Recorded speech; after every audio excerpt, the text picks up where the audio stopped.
which I have right here. Oh, there you go. I was actually this is a really good documentary. Goes into a lot of obscure bands. Like the dude really knows grind. Like he's not just talking the big names like Pig Destroyer and stuff like that. It's definitely knew what he was talking about. I contributed to the Kickstarter when this was in production. So watched it a few times. I think it's on YouTube now. You could probably see it for free.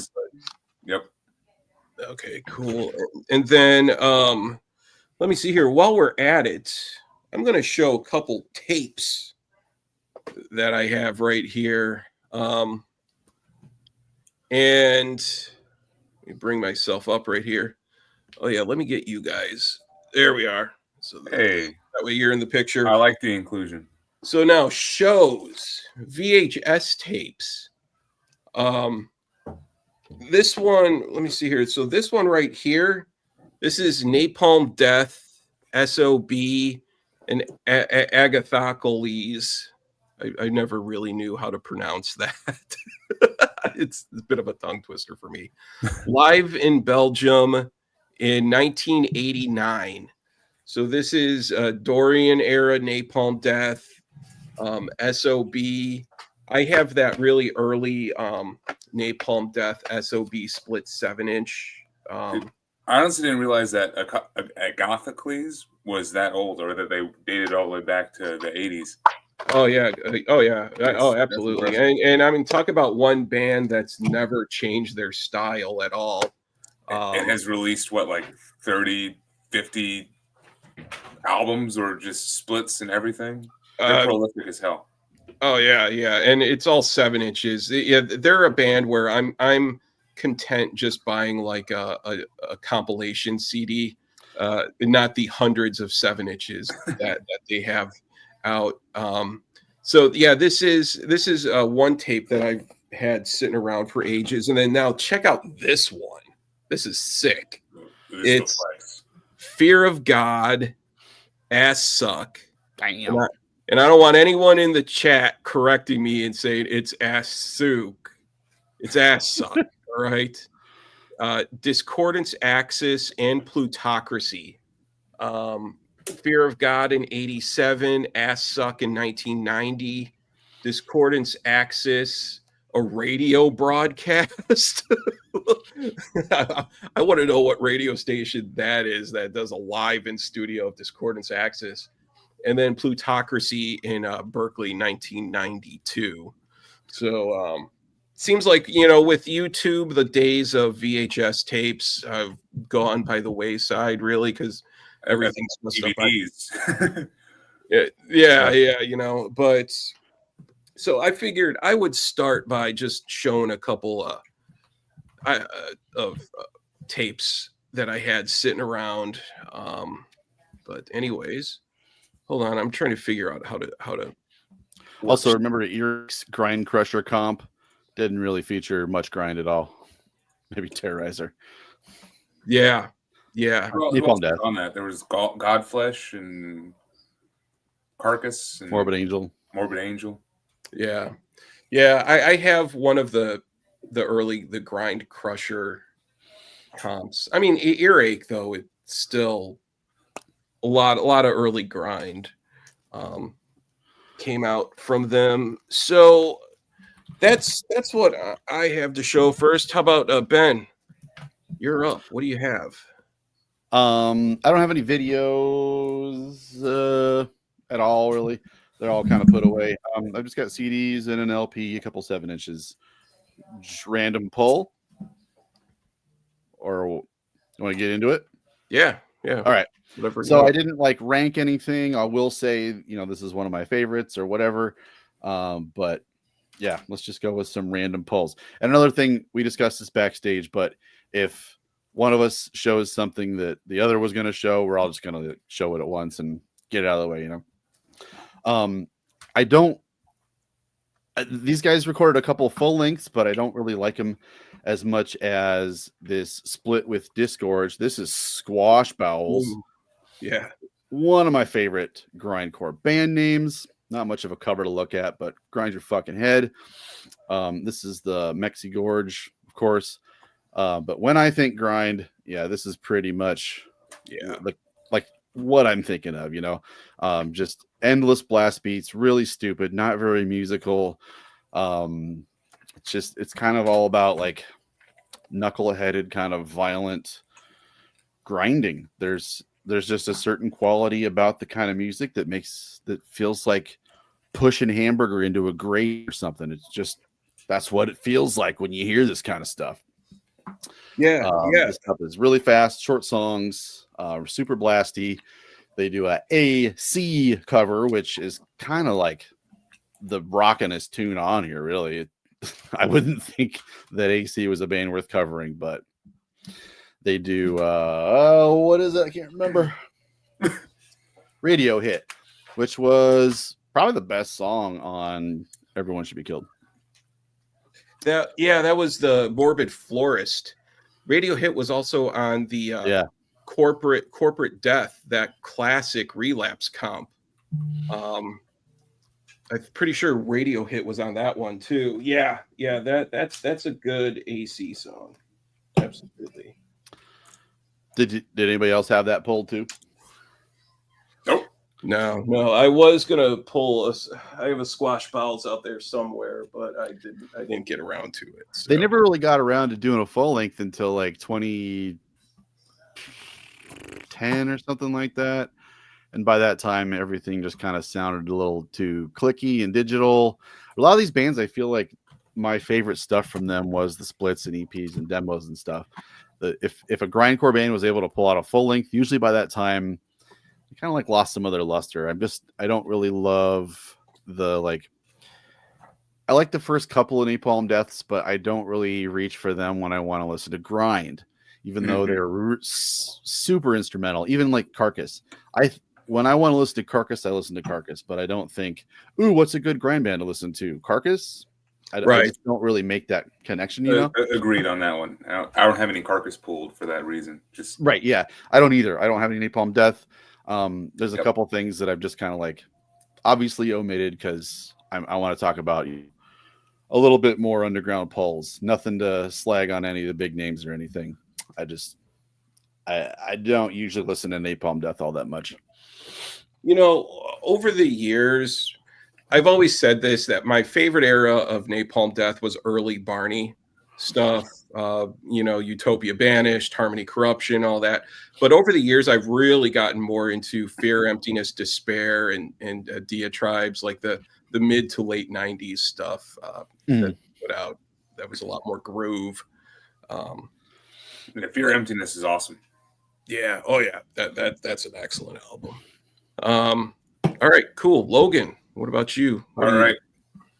For my first pull, I was kind of trying to go a little more chronologically. Like, this is where I started because it kind of helps shape, how you get into a genre, what band you first start with.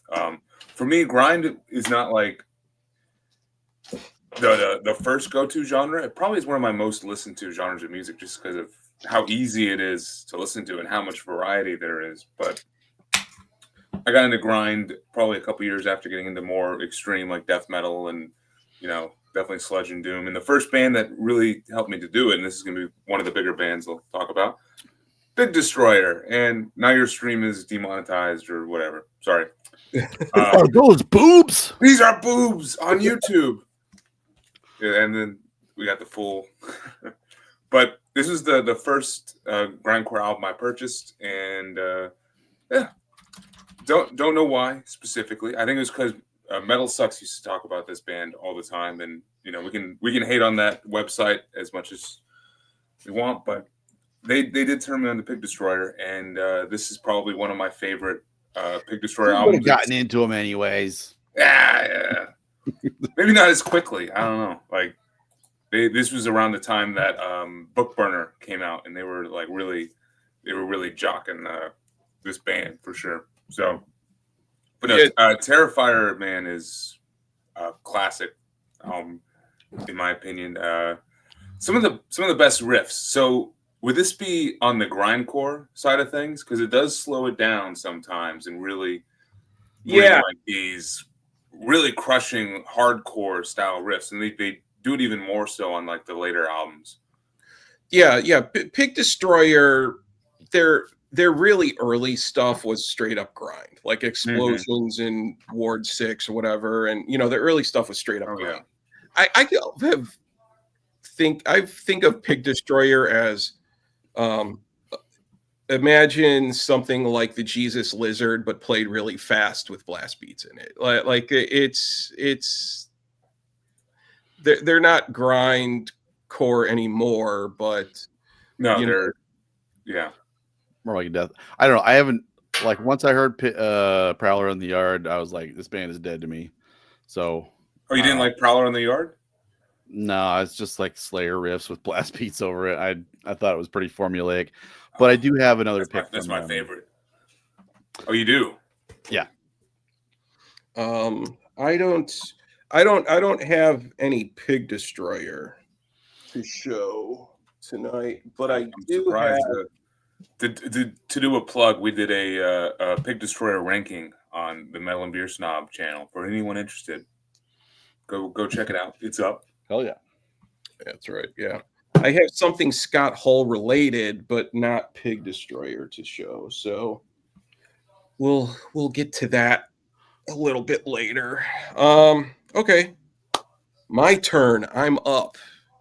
So what I'm going to show here is a band that is part of the Napalm Death family tree, and that is Defecation. Defecation was there's an interesting story with Defecation because there are two official albums. There's this one, Purity Delusion, which this is with Mick and Mitch Harris from Napalm Death, and then there is Intention Surpassed, which is just Mitch Harris. And these albums, they're both like really stripped down, really grindy, um, something that you would expect from that era. Good stuff, definitely. And then there's also a mysterious, fraudulent third album. This one that supposedly isn't Defecation. It's someone who like stole the logo and put out an album under the same name. And I listened to it again and it's actually not bad. It's definitely just a drum machine, but with live guitars. Um, it's one of those things that if you like some bad electronic stuff sometimes, then you might want to listen. It's a very bizarre story. I mean, like we've come across bands where there's a band that has the same name as another band and it's a coincidence, but no, this is like someone who supposedly stole the logo and Like, are they still trying to play similar music? Like, is it still grindcore? it's like bad drum machine grind, like low talent drum machine grind. Can't have too much of that, really. so but so yeah, but no, the Defecation stuff is really solid. I really like that. And I think it was Mitch Harris also did vocals on both of those too. So all right, Ben. All right. I'm sure one of you at least, or maybe both, would have this. This is I was gonna pull Red Jackson just because that's a great discography and it's awesome that you can fit all of the Hemdale material on one disc. But this is the split with Exhumed, and that is because it has delicious gory fun on it, which is maybe my top grind song ever made. If sometimes I just need to rock that song and turn it up to 100 in my car and just almost swerve into other cars all the time. Hey, what up, Eric? Oh yeah, Naked Whipper, that'd be a good pull. So yes, I've never really gotten into Exhumed so I can't really speak to that side of things. But Hemdale are one of the gods, maybe top 5 grind bands of all time for me. So pick up the Rad Jackson discography. I think Hell's Headbangers just did a reissue of a couple of their splits or something like that. Mhm. But my grind phase was like 20 years ago, and I kind of like burned through it in 2 years or so. I had a little tiny stupid grind label of my own, and that got old really quick. That's the thing. Like, you can have your whole metal smorgasbord, listen to metal all the time, but grindcore is just a tiny little dessert or an aperitif to visit every once in a while. And when I meet someone who's like, I listen to grind 96% of the time, I'm like, you're crazy, you're insane, you're nuts, and I don't want to be around you. Yeah, Yep. yeah. I know some people like that. That's I picked up the Hell's reissue of that Hemdale Exhumed split, and that is really good stuff. Really good. Yeah. I really like that one. I actually don't really know. I really don't know him, Dale. Ooh, yeah, So I gotta. There's also a Destruction cover on the discography. There's a couple other covers on it too. Excellent. Curse the Gods by Hemdale. Holy shit. One of the best covers of all time. What was I saying? Exhumed. Exhumed to me are a death metal band. Every time I've heard them, I didn't pull Exhumed because of that reason. Like, I thought about it for a second, but I think they've always like flirted with the same like gory themes that grind does, but musically, I'm not hearing an overabundance of blast beats, and I'm gonna say leave the grind hall if that's what you're bringing. I would agree. Like, if we were to divvy up their sound in like a percent, like 55, 60% death metal, maybe 40% grind. So yeah, they were out of the pool for me. Moisturizer. I think I've actually heard of that band, Moisturizer. I don't know. It sounds familiar. But yeah, what do we have here? Yeah, Wilson, Defecations, Purity, Delusion. Delusion is so good. Yeah, I also have that on vinyl as well. I just couldn't find it. Okay, cool, awesome. Logan. Sweet. Another big early band for me. They really showed, grind is still coming out with like, new bands in the 2010s era.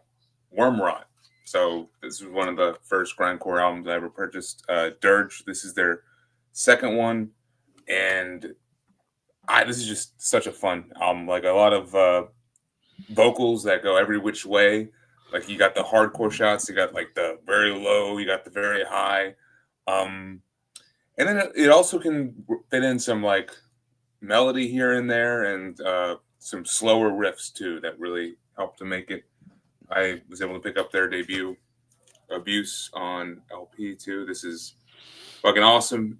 And since then, they've really taken a shot at incorporating some more like Discordance Axis, just like odd, off the wall melodies and songwriting tendencies in their sound, which it's cool. Like, I like it, but I think I prefer the rotting faces on their album covers. Truthfully. So Wormrot, I think, definitely a big band for grindcore of the last decade and a half, 2 decades. Like, they've definitely done a lot, I think, for the sound and for getting new fans into this crazy, keeping it going, demented subgenre. Exactly. And they're back now. I don't know if they're going to release anything.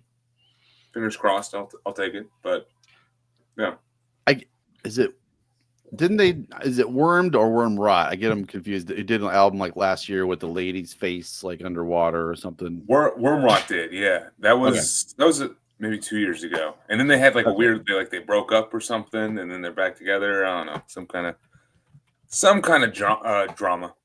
Yeah, that was 2022. It was called Hiss. Jeez, that was a while ago. Yeah, yeah. They were good at that Discordance Axis type of style, which they weren't grind. they weren't like that on this one. Like this is just some straight up nasty.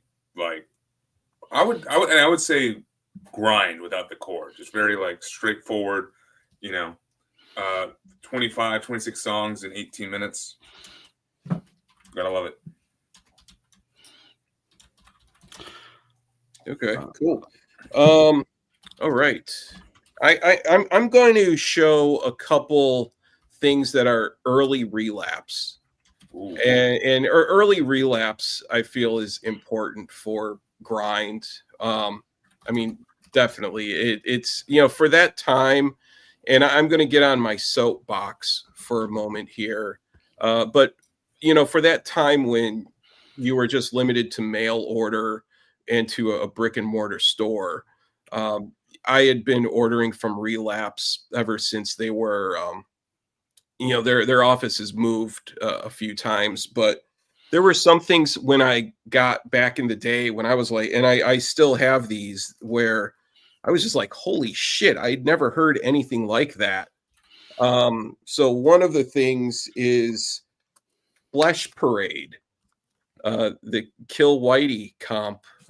This is probably the first. Yeah. Wow. Okay. Oh, the 7-inch. That's awesome. Nice. Yeah, yeah, Logan. This is some Louisiana. No, dude, it is. And there's a so we do a festival here called Mardi Grind, and they're the headliners this year. So I'm going to be able to see them. Nice. They're playing MDF too, I think. Yeah. Yes. I think it's it's their comeback, if you will. So they've been coming back for years. Oh, they have. All right. Yeah, I saw them play MDF, I think sometime like in 2009 or something. I remember spinning that though. Yeah. Sorry. I remember the vocalist. He liked his alcohol and was hanging all over people and just having a great time. So I think he was just there more to party than to actually play a show. But I'm sorry. I get like self-conscious about how red my nose is because zits, but I think people think I'm as much of a drunk as he is because of my red nose. You can like that dude's got a glowing fucking nose from Miller Lite. Yeah, but you know, when I got this, you know, this style of screamy grind, this is one of the first bands that really introduced me to like screamy grind, you know. And then for another one, if we want to go back to early relapse, is Gore Beyond Necropsy. Yes, almost pulled that. Yeah, so this CD, this is 59 songs, and I have a few other like Gore Beyond Necropsy, like 7 inches and a couple other CDs and stuff. But this is the one. And then this Haunted Hotel records, they just put this out on vinyl.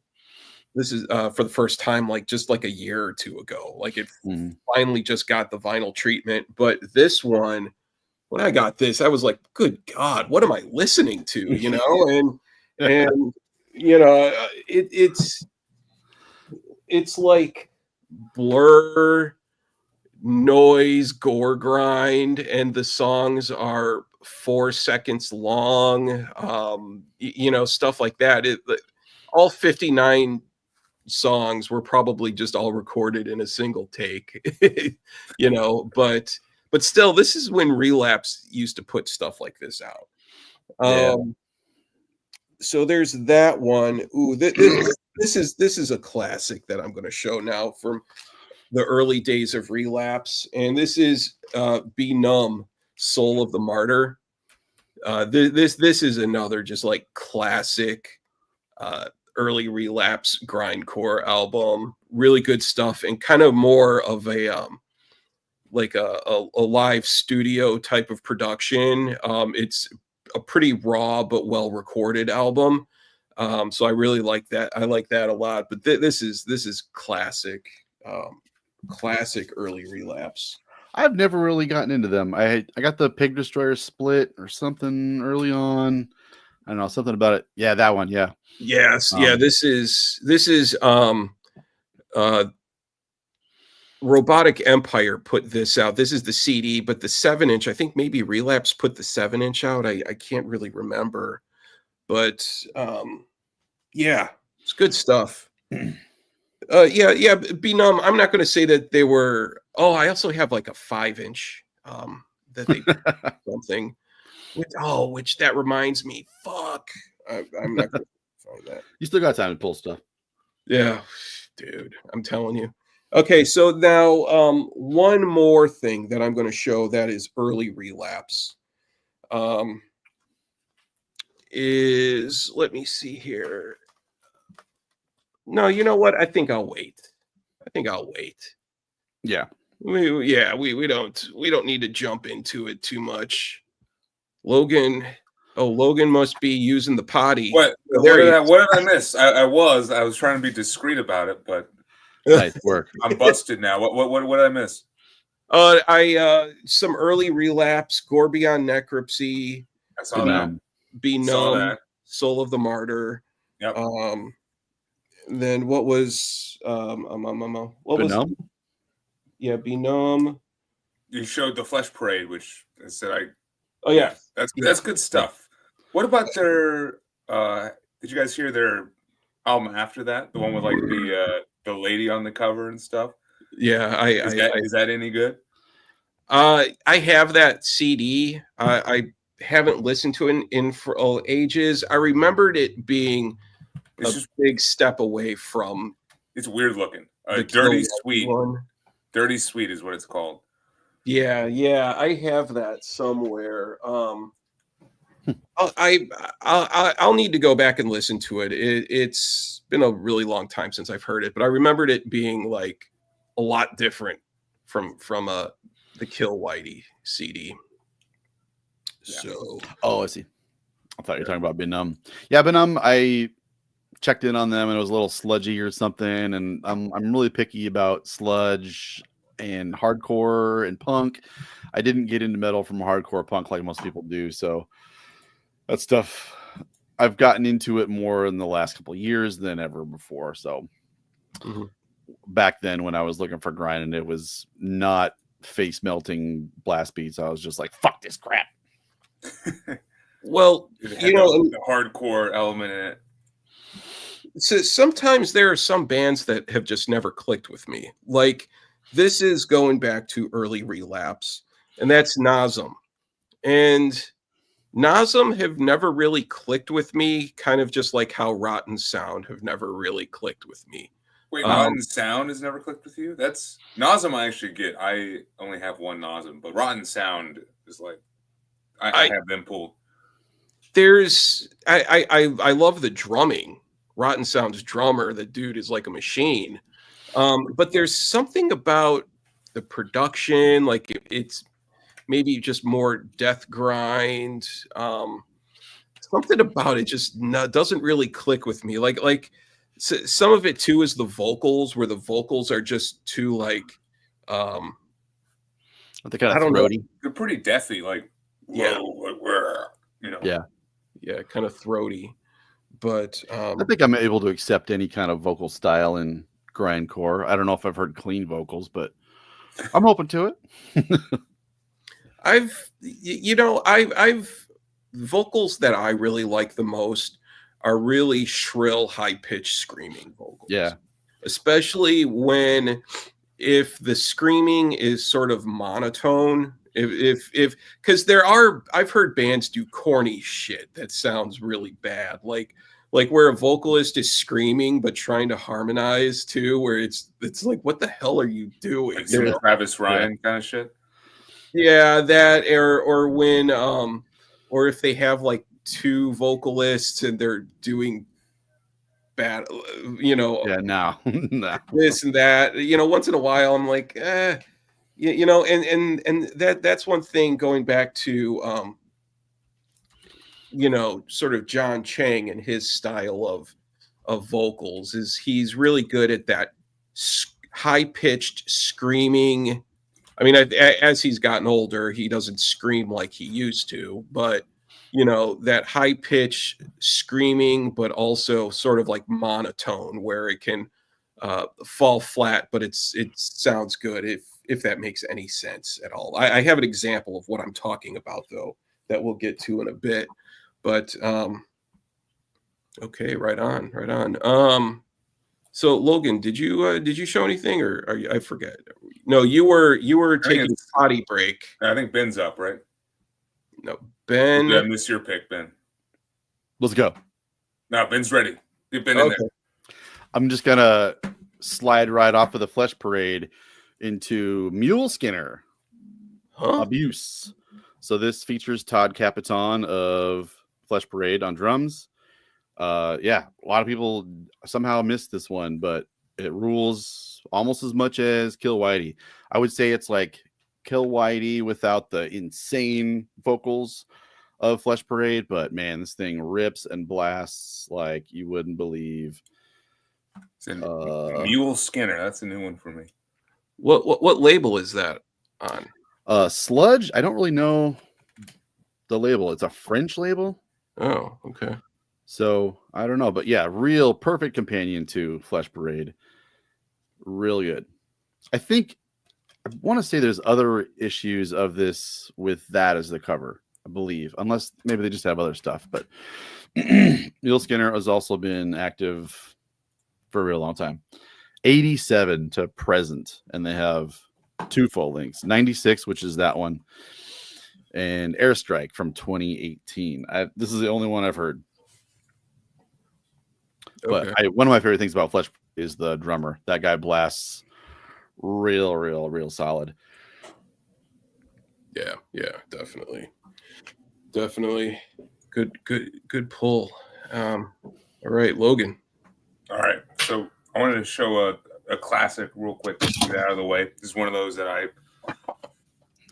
heard chat saying review Repentless by Slayer. How about fuck off? Sorry, go ahead. Quick review. It sucks. All right.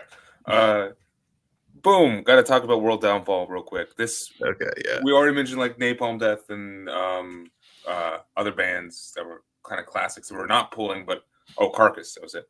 But I will say, I think Terrorizer really did a lot for bridging that gap between like just an interesting hardcore kind of speed and pacing with death metal. And this album is great. Probably some of the best riffs on here. Fear of Napalm, Storm of Stress. Really catchy songs too.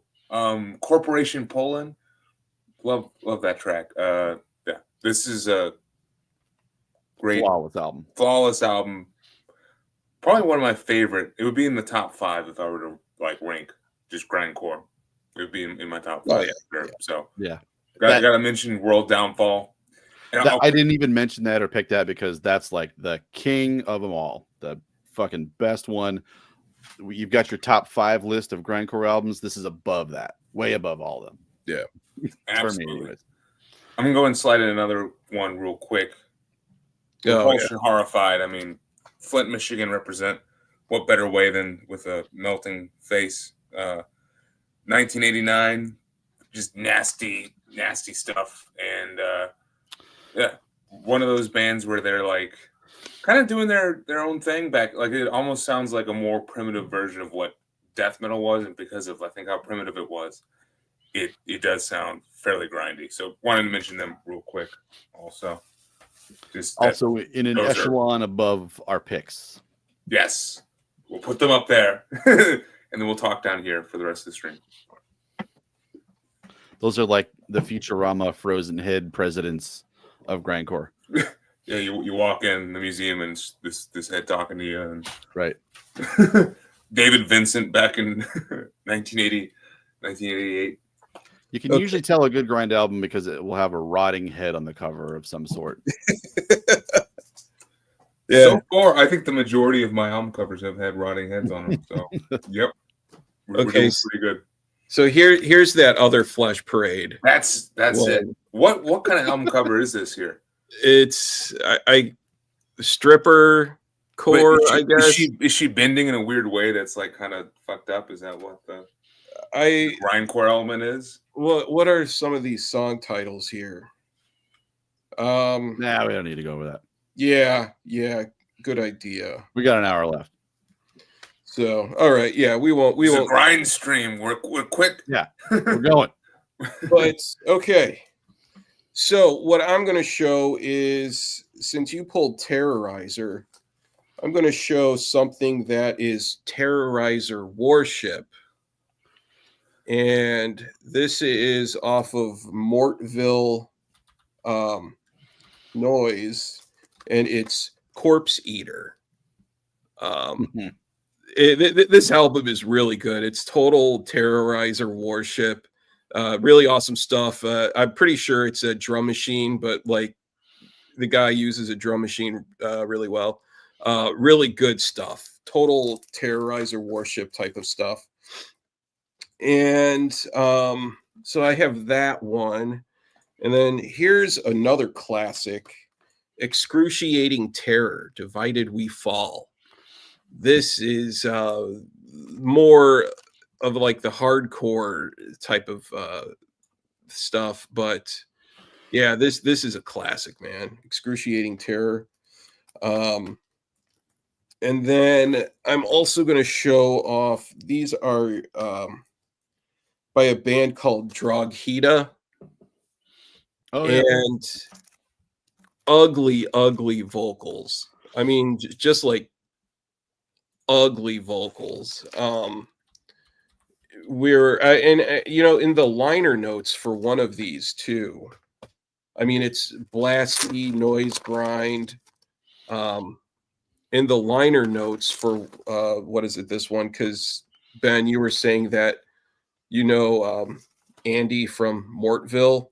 Yeah. There's actually like a thank you in right here to, right here where they're thanking Deeds of Flesh, Andy and Captain Three Leg from Mortville, and a few other bands too.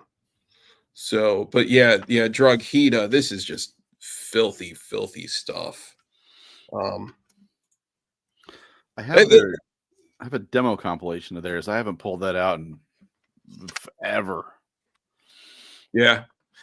It's you know, some of these bands too, it sucks that they disappeared, because when I pulled these out and I was listening to them again, I was like, God, this is good stuff. But then, you know, the band just disappears. The guys probably got jobs or something, you know, and you know, I guess like this style of music maybe sometimes doesn't warrant a reunion or anything like that, because it would end up being probably a loss, a financial loss on their end. But yeah, that was really good stuff. And then also one other one that I'm going to show. This is a band from New York who I really liked a lot, Defeatist. This is really okay. So right here in the chat, they're saying Drogheda, old pen pals, and then what is it? Drogheda. Okay, all right. So Defeatist is they're from New York. I saw them play, but the vocals are just awful, like awful in like that good way. It reminds me of if you get up in the middle of the night and you step on Legos in bare feet, like, you know, like that type of like you know, type of vocal sound. But then you're like bouncing around on one foot, stepping on the Legos, and then you get on the other one and there are more Legos. You know, it's really ugly stuff. But yeah. All right, Ben.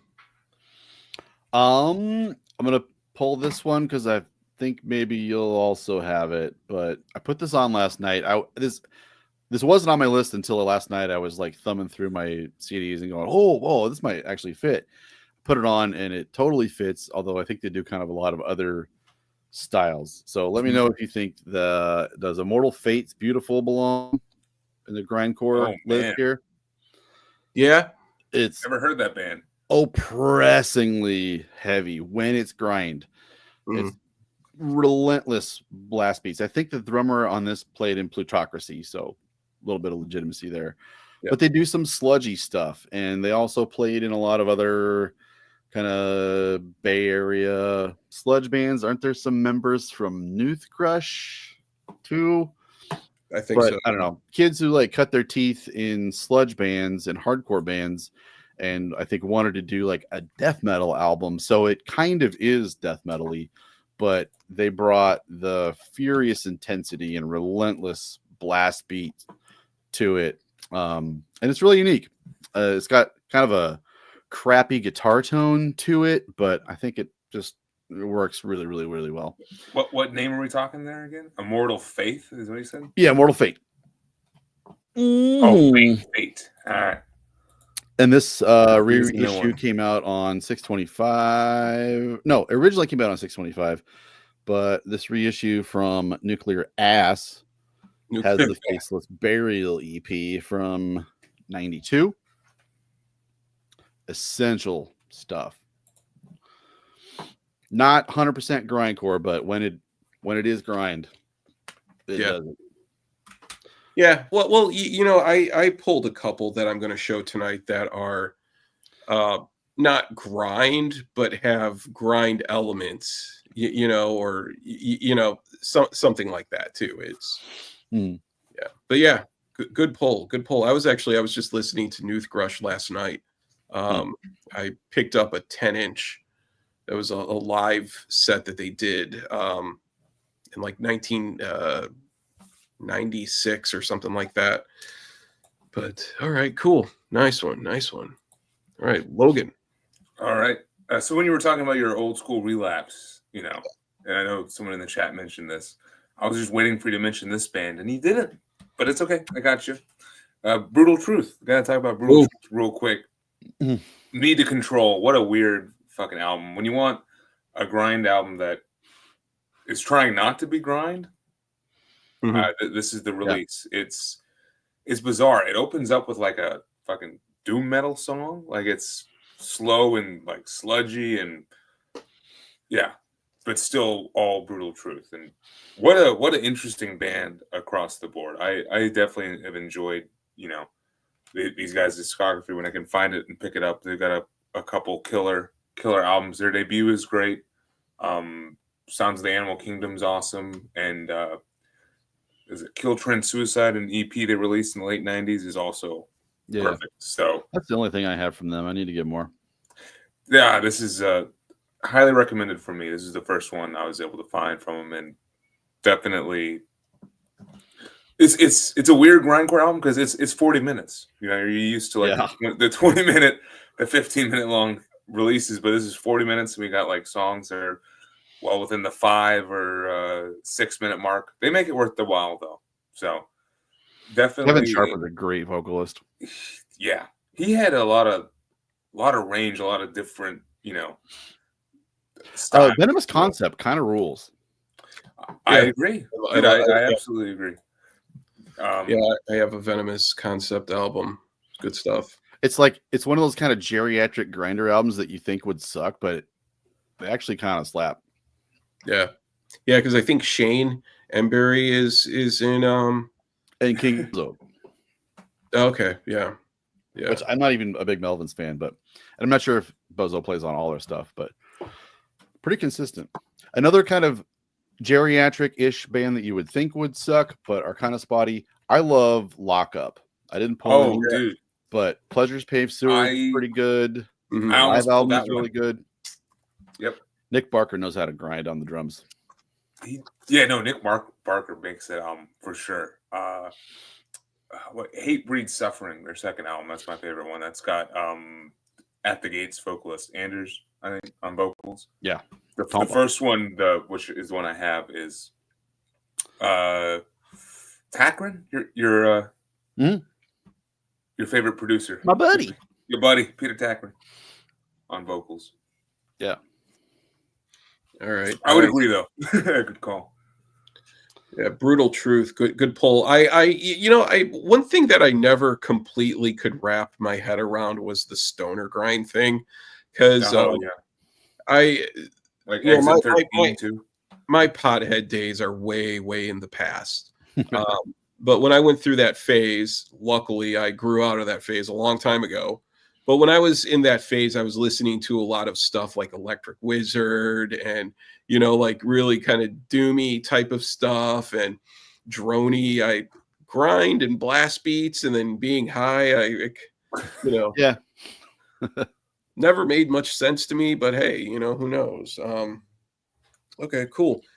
Since I'll show something that is brutal truth adjacent, and that is Total Fucking Destruction.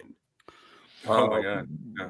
And I saw them play Maryland Death Fest sometime 2010 or something like that. And so it's Richard Hoke, the drummer from Brutal Truth. This is his band where he's the drummer and lead vocalist, which is fucking sick because like the dude's a sick drummer, first of all, but watching him also do vocals at the same time is insane. I mean, he's seriously, like, if you go on YouTube, look for a video of Total Fucking Destruction playing live and watch him doing vocals while drumming. And it is just like the craziest thing that you'll see. It's totally awesome stuff. That's something I've never been able to do at all. Once you start singing, your arms just go totally stupid.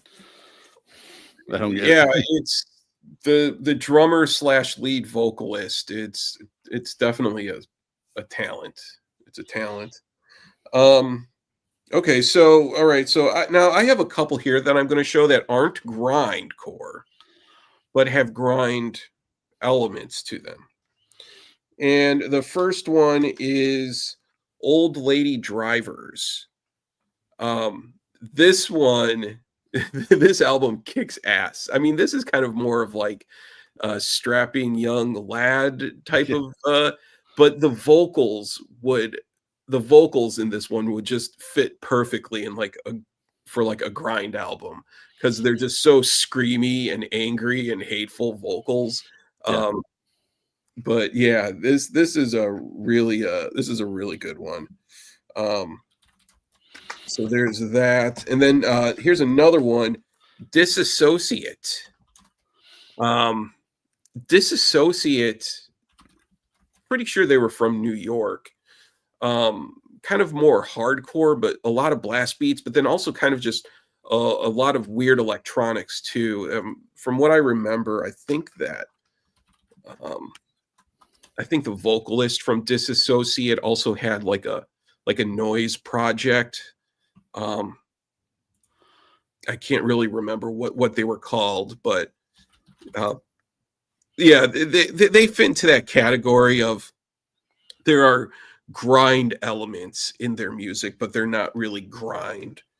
And then another one is a band called As the Sun Sets, which blast beady, screamy, chaotic. Then they would go on to form the band Daughters. Yeah. So this gives you a glimpse of what Daughters would have become, but more grindy and screamy. Wild shit. That kind of gets more into like the screamo-ish kind of stuff, but it's really intense and good. Yeah, definitely. Or like what album was that, Chris? I'm sorry. I was stuck in the chat. What album was that? Because I recognize the cover. As the Sun Sets. It's called 77, I think is the name of the album.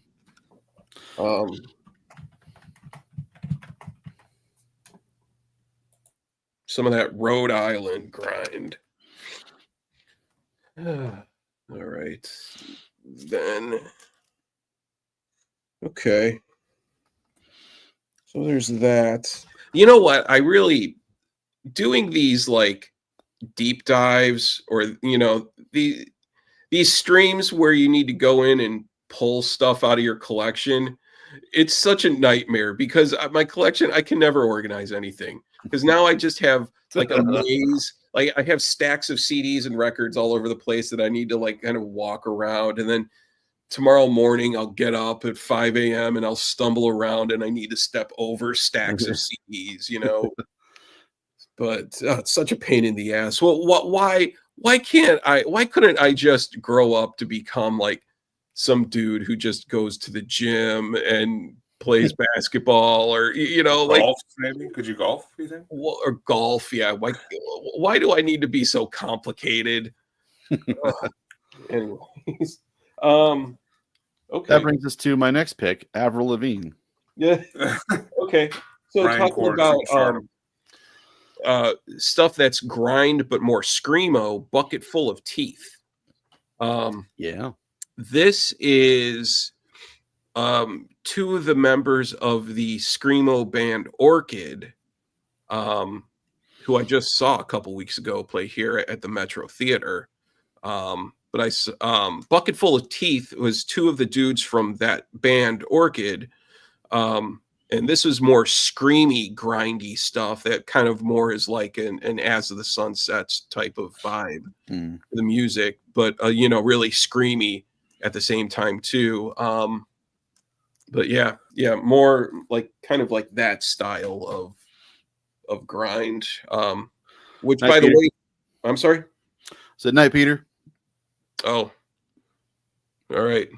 Sweet dreams, Peter.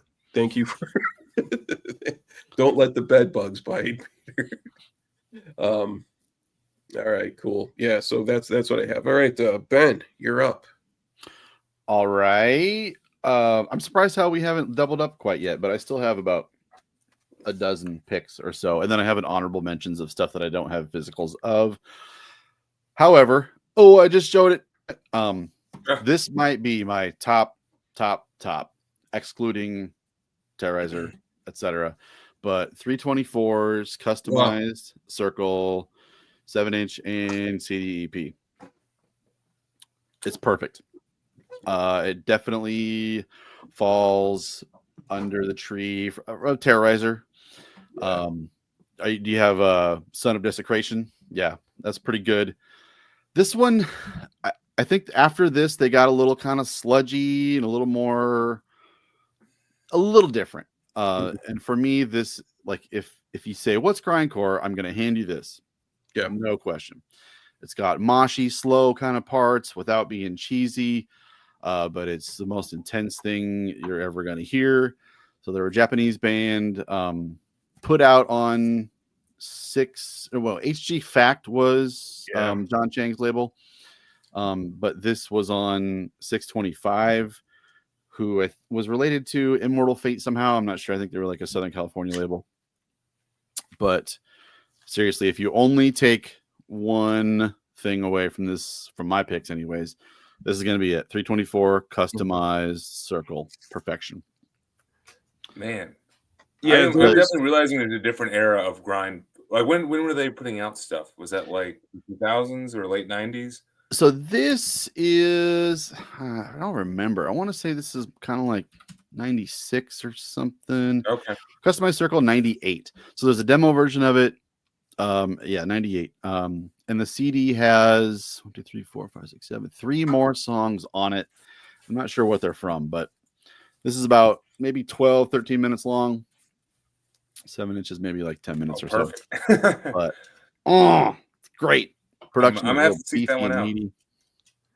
I also have that split, that 3-way split, the 324 discordance axis, and then I think maybe gate. Corrupted, that's right. Yeah. Okay, cool. Yeah, good call with the 324. I didn't think about that one. Really? That's the first thing I thought of. Oh man. Nice. Now, all right. For mine, I'm gonna take a page out of your book, Chris, and go with like is it grindcore? Is a bit more hardcore, maybe even like metalcore stuff. I don't know. I got two I want to show real quick, but Burnt by the Sun had to come up. This of course is Dave Whitty on drums. Don't know the other members, but like this is their debut EP right here. It's literally 9 minutes. I love it. It's 4 songs, 9 minutes long. It's so quick and easy to spin. and it's intense, but I wouldn't 100% call it grind. Like there's definitely enough hardcore in there to enough like even Dillinger Escape Plan kind of like turn of the century mathcore kind of sound to make it not be like if you were to ask me for like a grindcore album, I wouldn't pull this first. But if I knew you were maybe coming from like that hardcore scene originally, I would. And this is just fun, intense stuff. A bit goofy. I mean, we got songs like "The Fish Under the Sea Dance," "Lizard Skin Barbie." You know, good stuff. And then I want to mention this band Ed Gang. I have that one. Yeah. So these guys are also on that. Like, is it grind? Is it a bit metalcore breakdowns in there? This is, I think, their second album, Judas Goats and Diesel Eaters. Came out on Black Market. Definitely recommend this if you're looking for something that does have breakdowns in it. There are legitimate breakdowns and legitimate like just stompy riffs. Like honestly, I feel like Nails might have actually ripped off a couple of the riffs that appear on this album. Like I definitely hear some Abandon All Life on this, but this came out back in like 2005. So, they went there. And this is peak Bush era grindcore or, whatever. Like there's samples of the then president being like, I'd be a dictator if I could. And fun shit like that. I think that was a fun era for grind. I was not listening to the music, when Bush was president, but I think he did influence the releases of the era a lot, and probably gave them a lot of tasty sound, bites to sample on a lot of different albums. So, yeah, good stuff. Yeah, the George W. Bush years inspired a lot of angry grind. That's a I'm great not time. about to start complaining. Malia is saying that we need to make an intro to grindcore because I've never heard the genre. I've only heard of it because of you guys. Malia, that's a good idea, but that requires effort. And how do you introduce someone to grindcore? I did one like 5 years ago. There's a link down below in the comments. Oh, really? Look at that. Yep. Perfect. Yeah, most of these are repeats from that video, but it's been 5 years or so. So I want to do it again. And I got a new one that I got in last weekend. Ooh. Nice. A new video on your channel? No, a new LP that's one of my favorite grind releases of all time. Oh, okay. All right. Well, Logan, are you done, or do you have something else? Do you want us to start pulling a couple, like just to get it, Let's go. I mean, I have a ton of shit pulled, so I've been showing multiple things at the same time. But if you have something else you wanted to show, I'll quickly show Circle of Dead Children. Okay. Psalm of the Grand Destroyer. This is another like, is it grind? Because there's a bit of death metal, also a bit of like hardcore and stuff in here.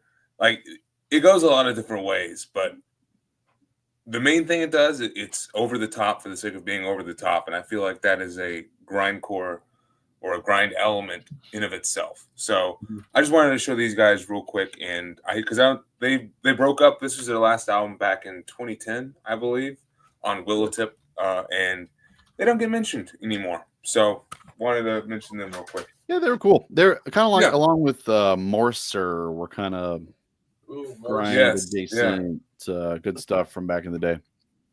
Mm-hmm. All right. Yeah, the Morser stuff, like 2 hours to Doom. That's crazy. Yes. Yeah.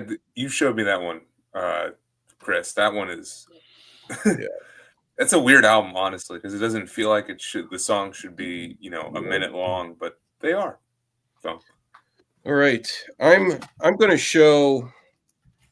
This is a Florida theme, and I'm going to start off with something new. That is one of my favorite albums of 2024. Pardon. And this is Shitstorm. And this album, they're from Miami, and this album just rips. I mean, it's awesome. It's part of that whole Miami circle of like Torch and Caveman Cult and the bands from that area.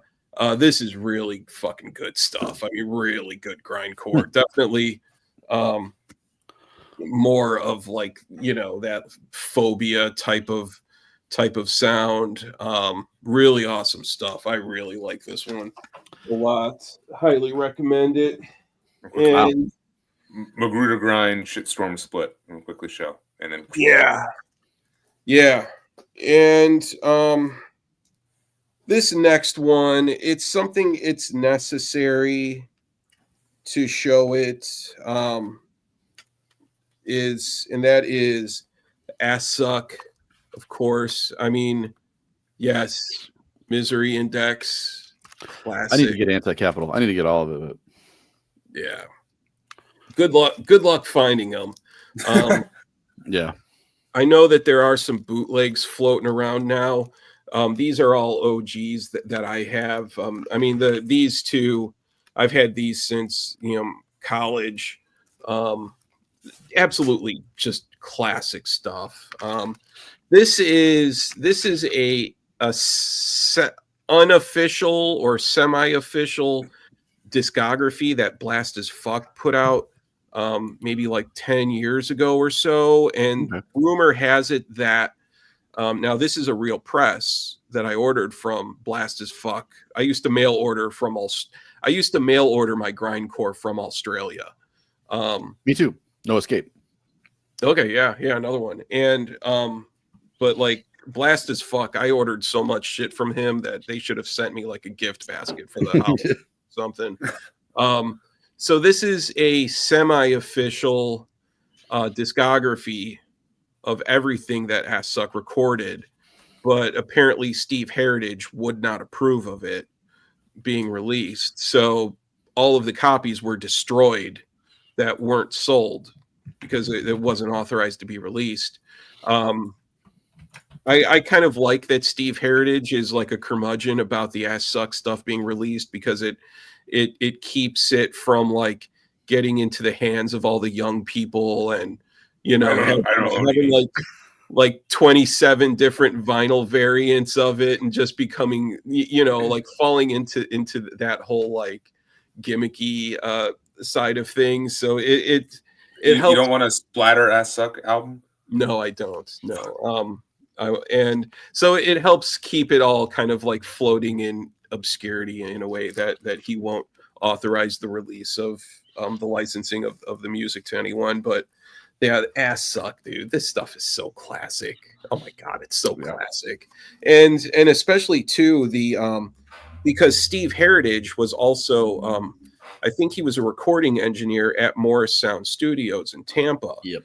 So that's how, like, especially with Misery Index, how you have that, like, 90s Morris Sound Studios type of sound, but on, like, just a blistering grind album. It was... Gotta pee for a minute. Okay, he needs to take a tinkle break. So, yeah, that's classic stuff, of course. What else do I have? You said from Florida too. You got any more Florida grind? You got some Florida Man? Is it? I feel like that's a grindcore band. I just heard of this other grindcore act called Death by Florida. So Death by Florida. Yeah. Well, I did live in Florida for a little while because I went to school down there. I forget that. Where you? Where were you? Were you in Miami or were you like in Jacksonville or some shit? Orlando. And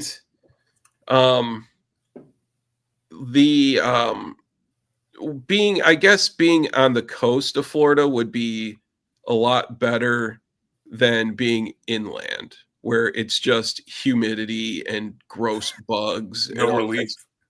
Yeah, no stuff wind. like that. Yeah. But so what do we have here? Okay, yeah, okay. So Prince Vince, Acme, Sistrel, Morser, Carol. I have all of that stuff, dude. Like the Oh my god, I only know the Morser. I don't know yeah, any stuff.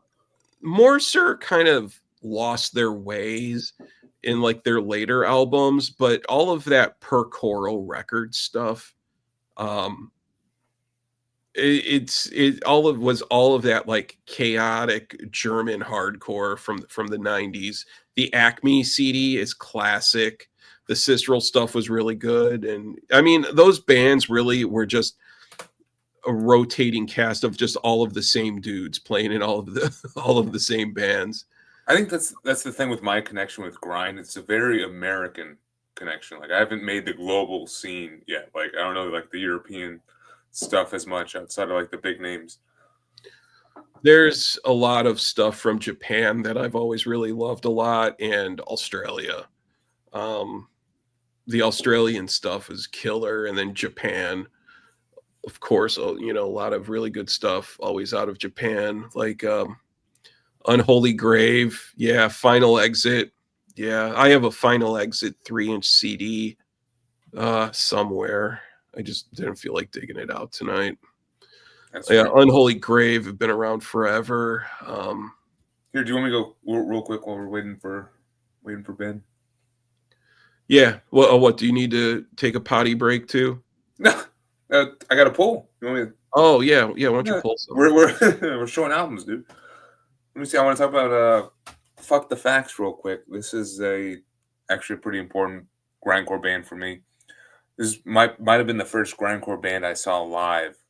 Were these guys? I saw them in Raleigh back in when this came out, like 2014, 2013. So Mhm. this is their album "Desirable Rot." This is pretty forward-thinking grindcore stuff. Like there's definitely a lot of different elements, a lot of like death metal slowness, sludge metal riffs in here. Yeah, just love this album. Love this band, honestly. Seeing them live and like it was a very like small dive bar, no stage. You're literally just standing right in front of the singer, and she was pregnant at the time too. It's a girl singer. She was like at least 6 months pregnant, and was just killing it. So gotta mention "Fuck the Facts" real quick, and then I'll let Ben take over. I think he might be backstage if you don't see him there. Okay. So, here he is. Boom. All right, he's back. Okay. So, High Defamation TV. None of that is grind except Morser. Yeah, the Percoro stuff. It's, but it would fit into that. Like what has elements of grind, because at least the early Morser stuff was really blast beaty. I mean, especially 2 Hours to Doom was very blast beaty and very screamy. The later stuff was definitely just more hardcore. But yeah, it's I really liked the Sistrel stuff too. Not going to say that it was grind, but it was unique to that whole German hardcore sound. All right. Fuck the Facts is from Ottawa, Yep. Canada grind. So Insect Warfare, and if not, what are you going to do with your lives? Okay. Chris, I was going to let you pull that one. I felt like oh my god, yeah, I have Insect Warfare here to show. But Well, actually, what I will show is yeah, Ben, what you got first, real quick, because then I skip Ben. Oh, Ben, do you have something? Yeah. Yeah, I have like a dozen more picks. Okay, cool. Okay, so then what I'll show is Wait, Chris, let Ben show his thing. oh, okay, sorry. If I gotta hop off at like 8:30, so another hour. If you guys want to kick it later, by all means. Okay. Let's I don't know, Logan. You probably have a different Rotten Sound pick, but let's gang up on Chris and get him into some Rotten Sound. Oh yeah, there we go. So maybe you haven't heard Murderworks. This is the only one I fuck with from Rotten Sound.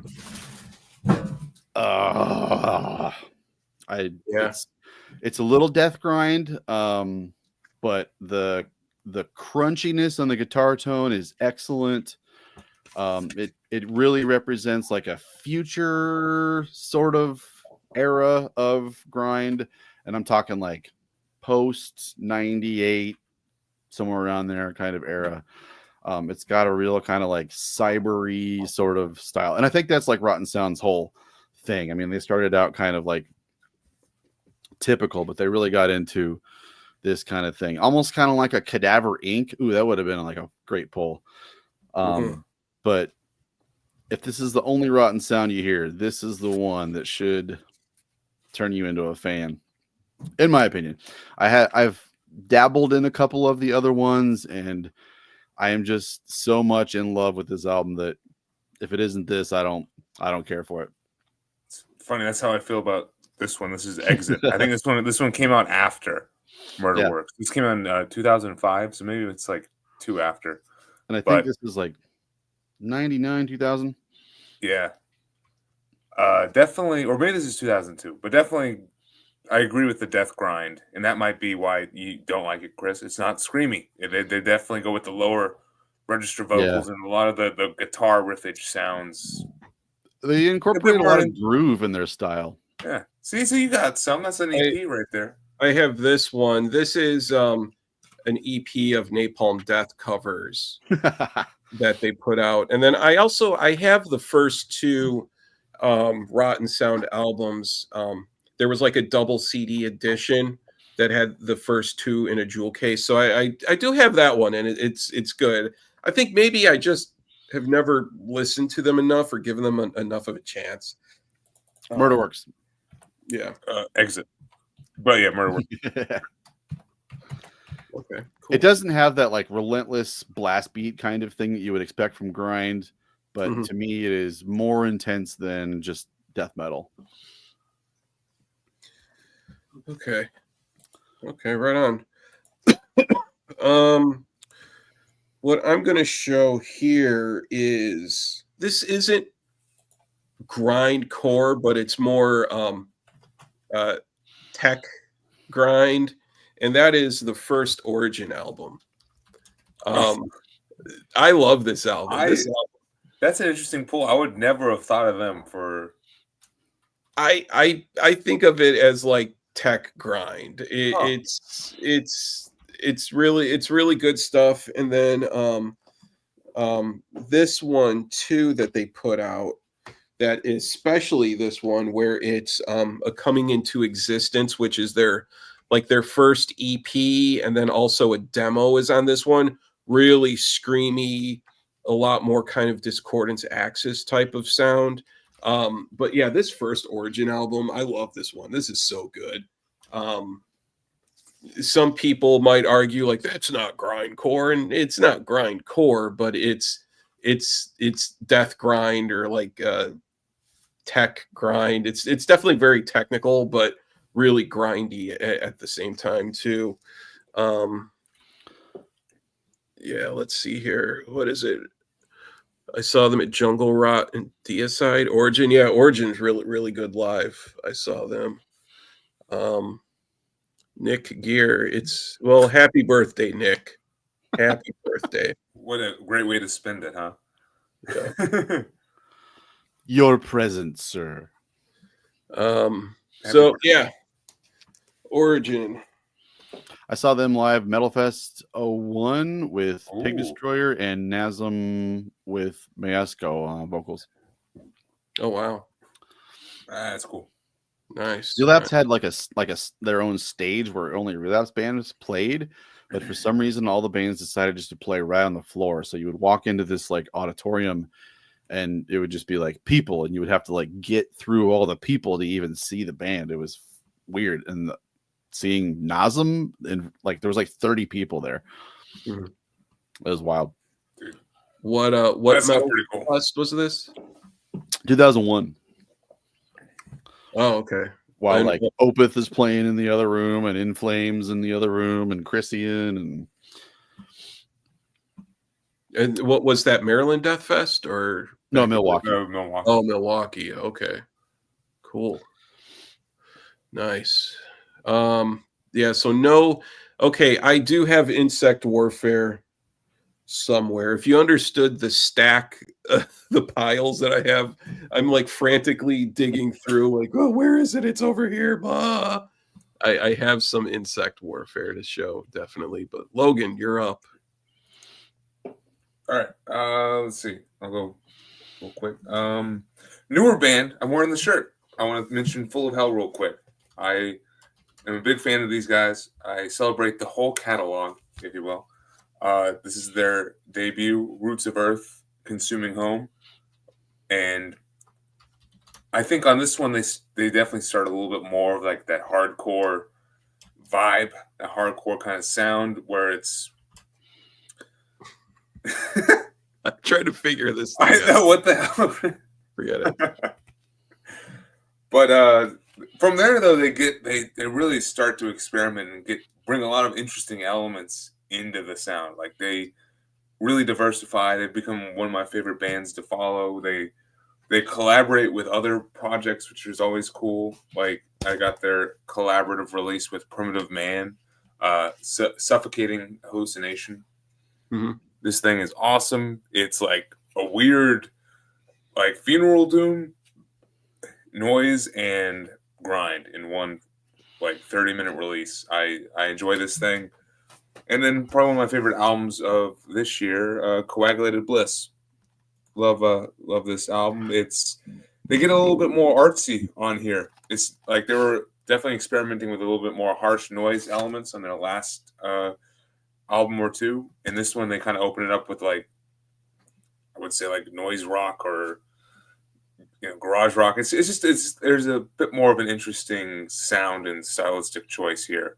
Cool guest spots also from Ross Dolan of Immolation and Jacob Bannon from Converge on this thing. So wanted to highlight one of my favorite like modern grindcore bands that are pushing the sound. Nice. And you know what? I have a follow-up to that one. And I'm going to do a little bit of a spotlight here of bands from Japan. And that is Takafumi Matsubara, who I think is one of the sickest grind guitarists ever. And this is a solo album that he put out, I don't know, like maybe 5 years ago or so. But the dude, Dylan from Full of Hell, he does vocals on a couple tracks on here. And then, Nice. yeah, because the album, it's called, I mean, I everything Takafumi Matsubara plays on is just absolutely like the chef's kiss. I mean, he is just such an insane guitarist, and is sort of a story, like a backstory to this album too, because he was having problems like with, I guess, carpal tunnel syndrome or something, and he had to go through rehab because there was talk that he probably could never play guitar anymore. But he was able to rehabilitate himself and then record this album. There's some other dudes from like Unholy Grave on here, and some other bands. Brian Fajardo, the drummer from PLF, and all of that stuff. He also plays drums on a lot of the songs on here. Absolutely killer screamy grindcore. So, and then what else do we have here? So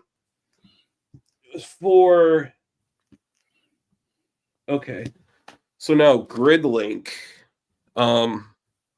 This is Gridlink. It's Takafumi on guitar, and then I think also Brian from PLF is also doing drums on here. This is just awesome stuff. I mean, just awesome, screamy grindcore. John Chang, right? Yeah, John Chang on vocals. kind of picks up where Discordance Axis left off. And especially the first two on this LP, it's the first two Gridlink albums on it. And one thing that I really like about, like, because I also have the CD versions of these as well, is the second album. I like it where each song starts out with just the like on the drumsticks right before it takes off. And if your CD player has gapless playback, is when you really get to experience the joy of that, because it's like my CD player has gapless playback, so it just immediately goes right into the next song. You don't have that like 4-second buffer. So that's a really awesome stuff. And then some other stuff from Japan. Now, so I remember hearing Hayano Daisuke. Yeah, That's something like that. And I didn't really care for it, and I assumed that the Gridlink stuff was kind of like also along that par. But everybody was freaking out about that album they did last year. And I don't know. I feel like I don't spend enough time with Discordance Axis anyways. I like that album from last year. The Did you pull a Discordance Access, Ben? I thought I saw. Oh hell yeah! I thought I saw. I thought I saw. Oh, I have Discordance Access. Okay, I'm jumping the gun. My bad. We can get to that. Yeah, you're pulling all these tangential side hustle kind of things, and we still got some bangers. Side So chicks, I should say. It's the transitions. We're like in a Family Guy transition. okay, yeah. So Mortalized is like the band that Takafumi Matsubara started in, which is probably the screamiest of like screamy bands from Japan. I have the Blast as Fuck discography CD over here somewhere. Just don't know where it's at right now. But I have most. Oh, here we go. Yeah, here's Mortalized. This is one of the it's a 3-inch CD. It's called Absolute Mortality. And so this is Bloodbath. Bloodbath put out a lot of like the really good stuff from Japan back in the day. So there's that one. This is the Blast as Fuck, the discography CD. It has like pretty much everything on it that they ever recorded. And then also Takafumi Matsubara related is a band called Formless Master. That's another band that he plays in, real screamy, blasty grindcore. That thing is awesome. Yeah, this is really good. You turned me on to that one, Chris. That is awesome. Like sound bites from all the classic kung fu stuff. Kung fu movies. And then also another band that he's in is Retortion Terror. And again, screamy, blasty, technical, spazzy grindcore. This is the split they did with a band from Texas called Dagra, which is also really good stuff. But yeah, so yeah, Takafumi Matsubara, he is definitely like, when it comes to grindcore guitarist, the dude is just a machine. Okay, yeah, so yeah, nice one. Yep, Gridlink, just pulled Gridlink. And yeah, Mortalized, really good stuff.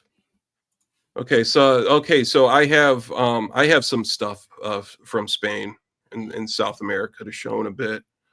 So okay, cool. Yeah. Takafumi. Good stuff. All right, Ben. All right. Here.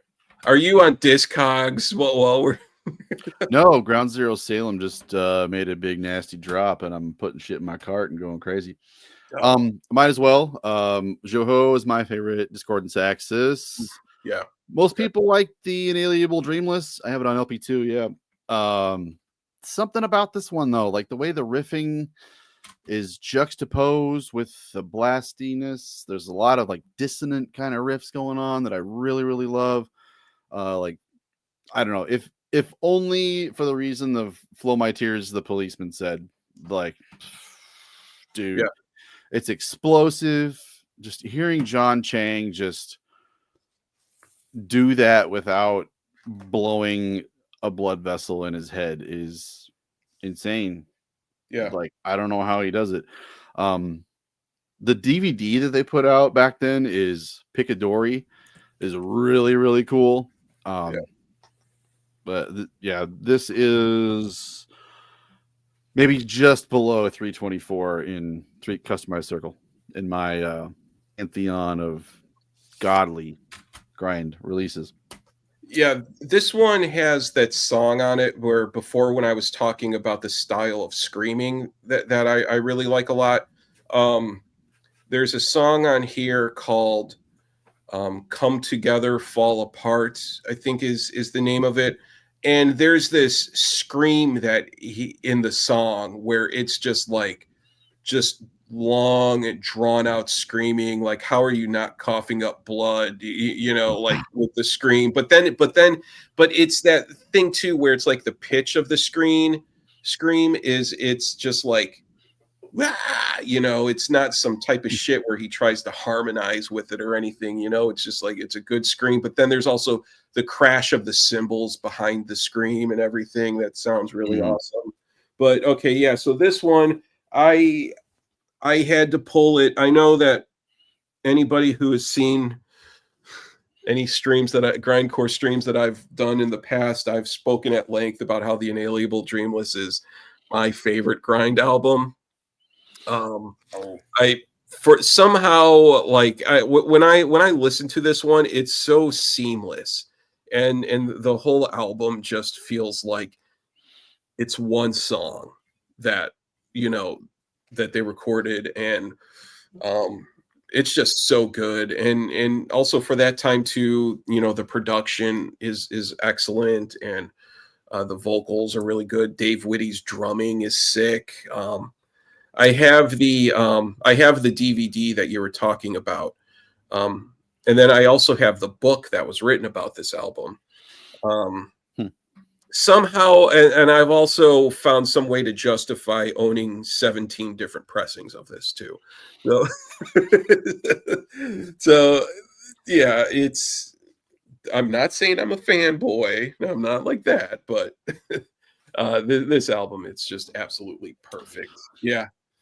Yeah, I will admit though, I was never a fan of the DVD case for the album. I wish it was just a standard jewel case. Yeah, exactly. So yeah, if I had one complaint about the Inalienable Dreamless is that it was the DVD case for this DVD. Yeah. It just doesn't sit where I put all my albums. I got a thing over here of all my tall things. And do I ever go, what do I have in a DVD case that I'm in the mood for today? Like, right. You always forget about those. There's this band called Utgite, and they're amazing, but they only do DVD case CDRs from I hate that. Actually, I do have a 12-inch clear LP, but he's one of those artists that puts out like 7 albums a year, so it's like, why to bother? Bandcamp to you. Okay, so this is the book that was written about this album. I did not know they had a book. Yeah. Compiling Autumn. Oh my god.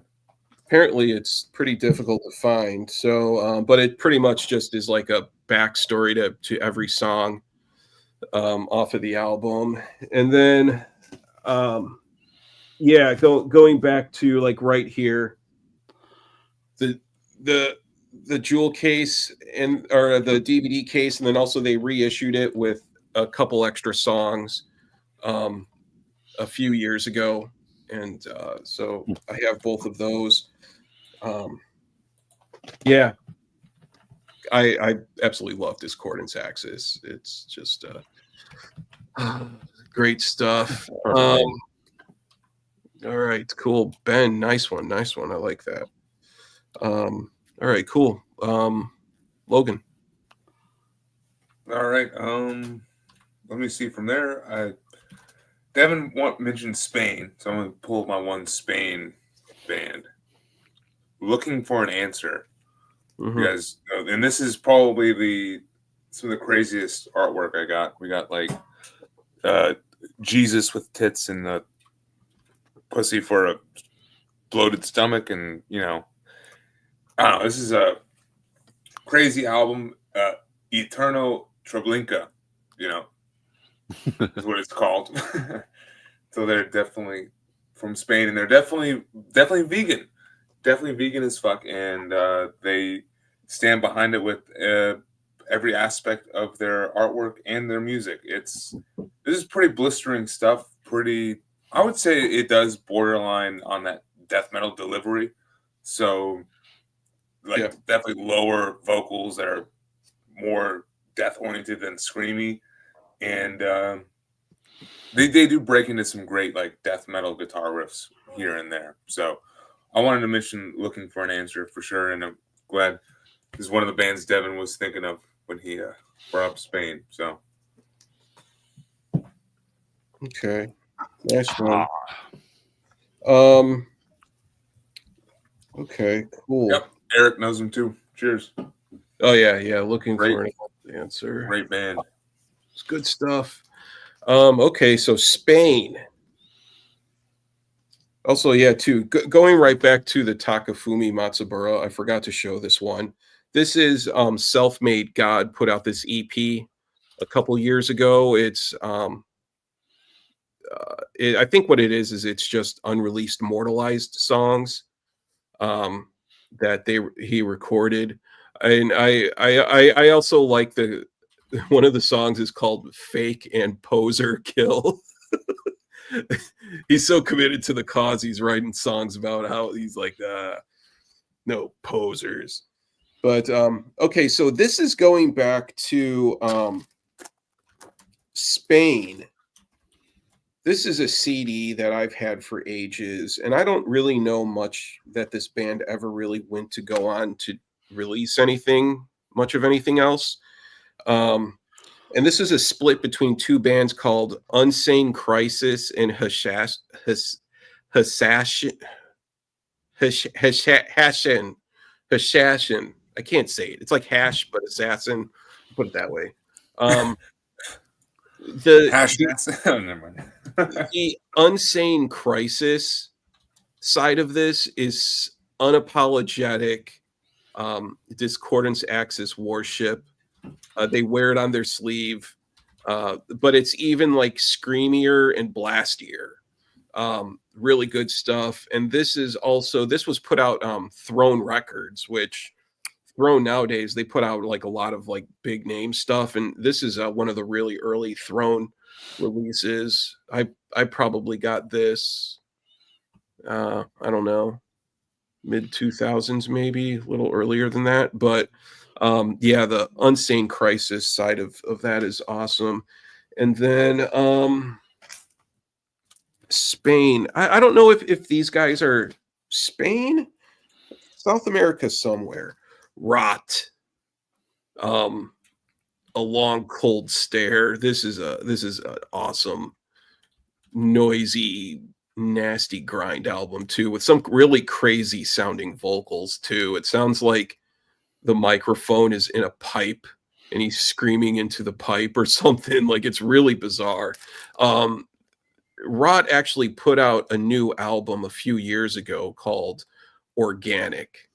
That is very good. I think maybe Horror, Pain, Gore, Death might have put that one out, or Self-Made God, one of those two. But this one, A Long Cold Stare, really good stuff. All right. And yeah, Rot's from Brazil. okay, yeah. Okay, cool. All right, Ben, you're up. Oh yeah, I was backstage when I made a joke. Somebody mentioned Unholy Grave, and I said they have a split 7-inch. You got to check out. It's really Grind good. humor. Ben, the grindcore comedian. Yeah. I don't know. Anything's good. So Rot did a split with this band, and I love them wholeheartedly. Sublime Cadaveric Decomposition from France. Mhm. Rules. They're kind of maybe borderline death metal because of the heft in their tone, I think.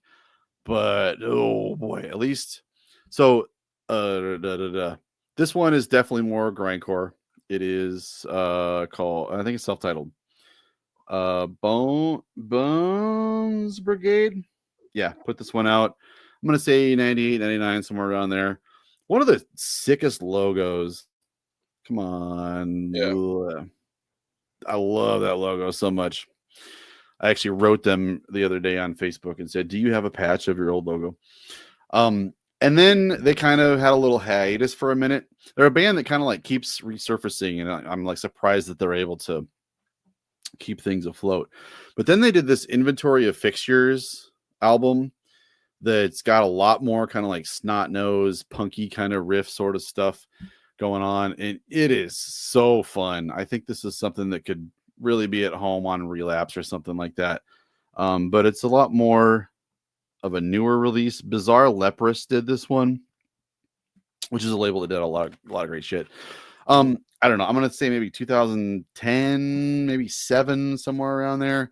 This wound up being like, this was my favorite and one of my favorite grind bands. But when this one came out, it replaced it.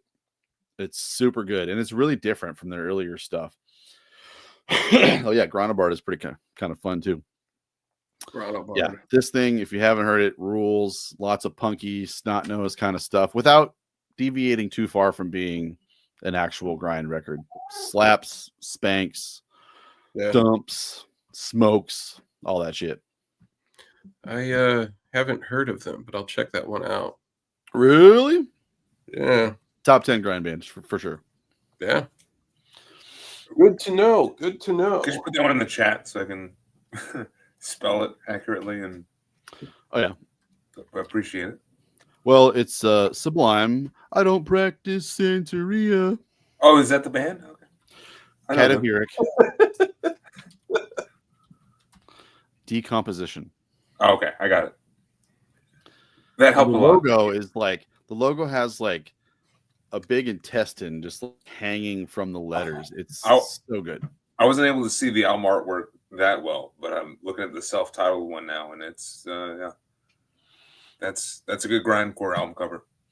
And the self-titled one shared a drummer with Antaeus, which is a great French black metal band. Nice. Blasted mother. I'll add that to the list. Have you not heard Antaeus? Nope. Whoa. Nope. I know. Careful. What am I doing? Very evil. Very satanic and evil. Oh God, no. I don't know if I can. How do you spell Antaeus real quick?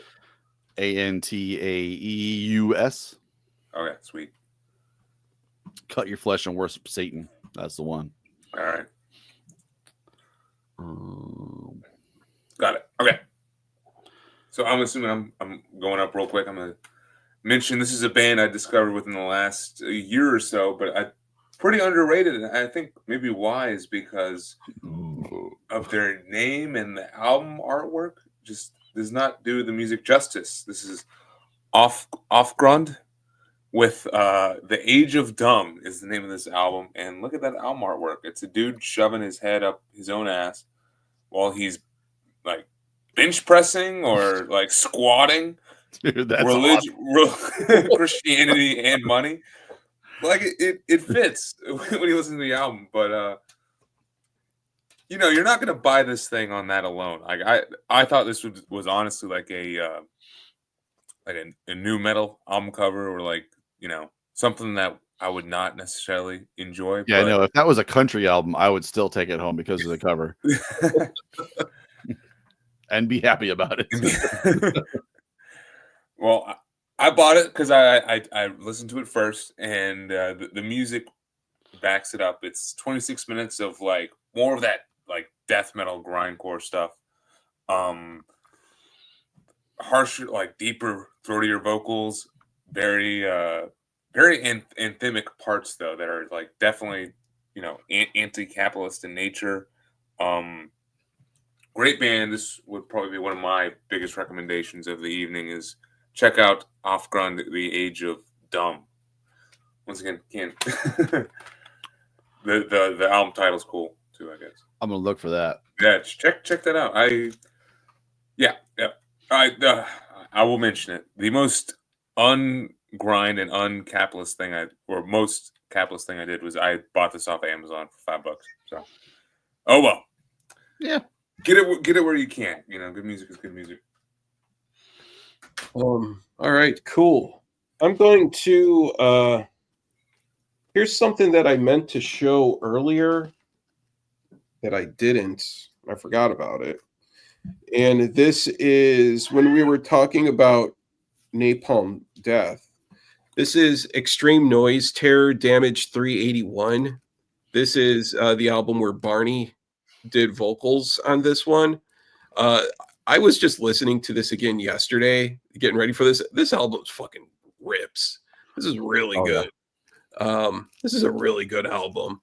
And I mean, I've always liked Extreme Noise Terror, but this one just absolutely kills. So forgot to show that one.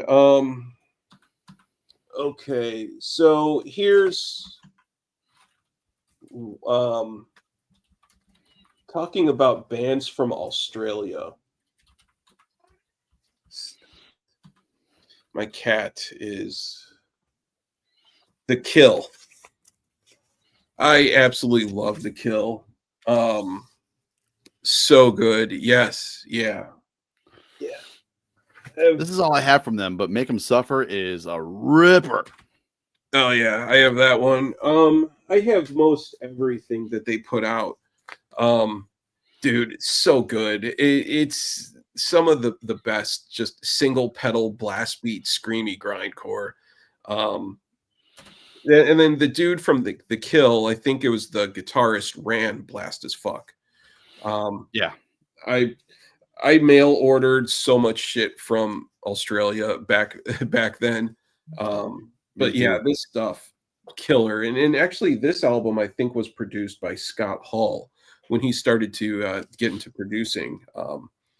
Really good stuff. Just so fast. It seems crazy to remember a time when ordering from New Escape made sense because the dollar versus the Australian dollar was opposite where it is now.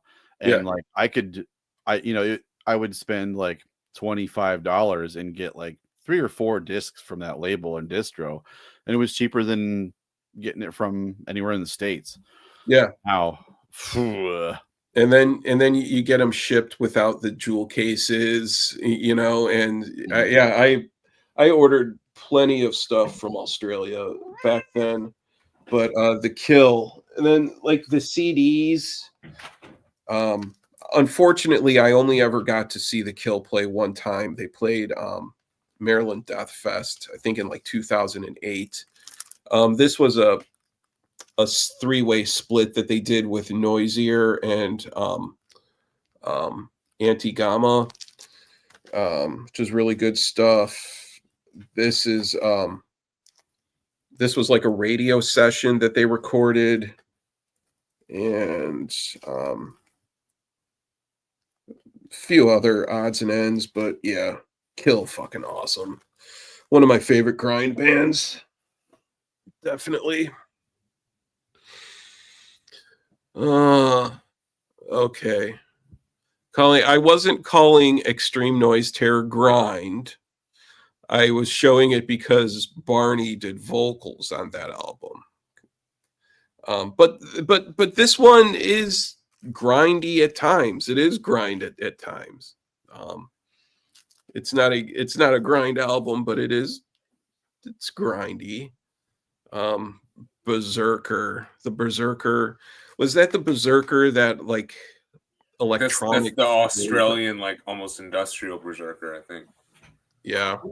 Like Yeah, there was a style of electronic music from Australia called gabber that was like really, really fast techno. And Bloody Fist Records was one of those labels that put out like groups like Nas and Bluten were big in like the lo-fi electronic noise gabber that was coming out of Australia at the time. But yeah, I don't know. Maybe it's something about Australia and that hole in the ozone layer or something. But just so much good shit comes out of Australia. The bugs. I don't know the bugs there. it's mainly who I hear talk about the berserker. That's funny. Yeah. All right, Ben. Staying in Australia, Captain Cleanoff. Oh yeah. Also a No Escape rocker. This was a self-titled EP. Rules. I think what felt made me fall in love was the samples from American Movie on this thing, which is one of the greatest films ever made. But yeah, it has kind of like a tongue-in-cheek sort of funny, dumb quality to it. It's kind of almost like cartoonish grind, but it's relentless, silly grind. But then they did an album a couple of years ago. It's escaping me right now. Also, I've had a couple of tinnies. Let me look it up. I'm on the archives. Symphonies of Slackness. That's their only full length. And it rips. They're great. Great band. On the Carcass tip, a good entry point for a lot of these bands is I wish I had it in my hands, but there's a tribute to Carcass called Requiems of Revulsion, and it has most of these bands, not most of them, but like Rotten Sound, Pig Destroyer, etc., doing Carcass covers, and it's really, really, really good. It came out in like 2000 or so. Is that on Dwell? What's that? Is that on Dwell Records? Or the... No, it's on Death Vomit, which is like a post-Necropolis label that also did the Rotten Sound Murderworks CD. I have that sounds fun. I have a Pig Destroyer. I have a Pig Destroyer 7-inch. That's of them covering Carcass songs. Like Genital Grinder and stuff like that. I think it was so they reissued this with a bunch of extras called 38 Counts of Battery. Yep. I think that's on there too. Yep, it is. And yeah, this is the only Pig Destroyer you need. Big words. Ben. Well, I do love Terrifier, but yeah, Explosions in Ward 6 is pretty awesome. It is definitely. I mean, they switched drummers up, and I think their style just kind of went away with this guy. See, so that makes sense that you don't like, or Prowler on the Yard is a step off, because that drummer was a big like piece of that album, the new one. Where Prowler slowed it down. Prowler, there was always something about, I don't know, the production, like the mix, like the drums just sounded ridiculous in Prowler, where it just sounded too much like the kick drums were just right there in front of everything. I don't know if they were trying to show off their new drummer or something, but I just, that mix, always annoyed me. I thought Terrifier was a much better sounding album. But yeah, you know, going back to like Pig Destroyer, probably one of just an absolutely awesome 7-inch that they did a split 7-inch with Orchid. I can't remember what label that was off of. That was Reptile? Killer. What's that? Was it Reptile? Maybe I have a Pig Destroyer 7-inch on Reptile or something. Maybe might have been, but yeah, both bands, like the shit that they put out on that 7-inch was just awesome. Really cool stuff. All right, cool. Logan, you're up. All right. I'm gonna show two new ones real quick. So, as I mentioned earlier, there's a grind festival that a dude puts on here called Mardi Grind, right around the Mardi Gras season, like the weekend before, I believe, Fat Tuesday. And I went to the one last year. It was phenomenal. I saw some bands that I would not have otherwise heard of. Noisy Neighbors was one of them. They're a new band kind of coming out, which I'd highly recommend. This is definitely a more straightforward, like grindcore approach, or I'd say grindcore if we're differentiating. This is Derailing the Hype Train debut album. These guys are fun. They don't take anything too seriously. They're kind of stupid intentionally. Live, the stage banter is top notch. And just on record, these guys are fun. This is fun grindcore. This is not like political. This is not anything like that. This is the stupid for the sake of being stupid. I mean, it's called Noisy Neighbors, for crying out loud. So recommend this one. And then back in like the more gory and just nasty and like pitch shifted vocals and intense drumming for the sake of intense drumming. This is Sulfuric Cartery with Suffocating Feats of Dehumanization. Yeah, this shit is fucking nasty. I think I had their split with Human Effluence. Yeah, yep. This is the debut album, came out last year as well, I believe. Great, just insane band. And when you see them live, it's just two people and guitarist and the drummer, and you only hear the drummer. And honestly, that's how it is on the album too. It's just literally the drummer blast beats the whole fucking time. The guy's just, it's insane. And I would definitely recommend this. Huh? Sometimes I'm fine with that, just like an overarching wall of guitar noise and then just blast beats and skanks. Yeah.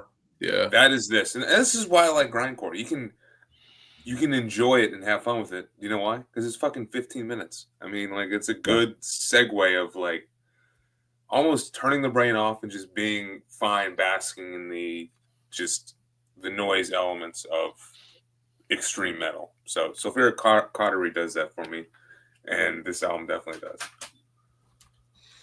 Okay, nice. Okay, so I'm gonna show off going back to bands from Japan. This is one band that's always been awesome. They never really put much out, but there's Gate. Gate is fucking awesome. I think that they were only a 2-piece. I can't remember, but again, this was another Bloodbath release right there. So much stuff out of Japan was out on Bloodbath. But yeah, it's Gate was just a 2-piece band. Like grind is like the one genre where they can just be like, fuck it, we don't need a bassist. Fuck that guy, we don't need him. It's just two dudes can load their shit into a car and just go and just play a show, Yeah. But also this kind of reminds me, and this is something that I've been thinking about, is Noisy Neighbors. I like their Instagram stuff. They definitely have a good sense of humor. They don't take themselves too serious. The term D-beat, okay, like D-beat. When I don't remember hearing the term D-beat until maybe like the mid 2000s or so. I know that there's a lot of stuff. Everything is labeled. Yeah, this is D-beat, grind, punk. That's D-beat, something like this, that. But the term D-beat. When was that created, and a term that was applied to music? I don't really remember it until probably about the mid 2000s being like a term. I don't know, Ben. Do you have any idea? I mean, I would say I didn't hear about it until the mid 2000s when I discovered Skit System, but as my understanding, D Beat goes back to like 84, Back to early Discharge, right? grind crust kind of stuff. That style, but the actual term D beat, I don't remember hearing or reading D beat being used in anywhere until probably the mid 2000s. I think that's why it's kind of like a little weird of coining a term nowadays, but then retroactively applying it to music of the past. Well, it's from a genre that I was never really into until maybe recently. So like I wouldn't know when that term was coined because I wasn't into even metal until like 95, 96.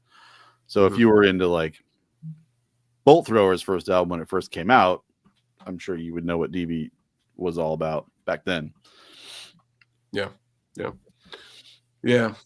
Maybe DB didn't like make its way into metal until that era for us.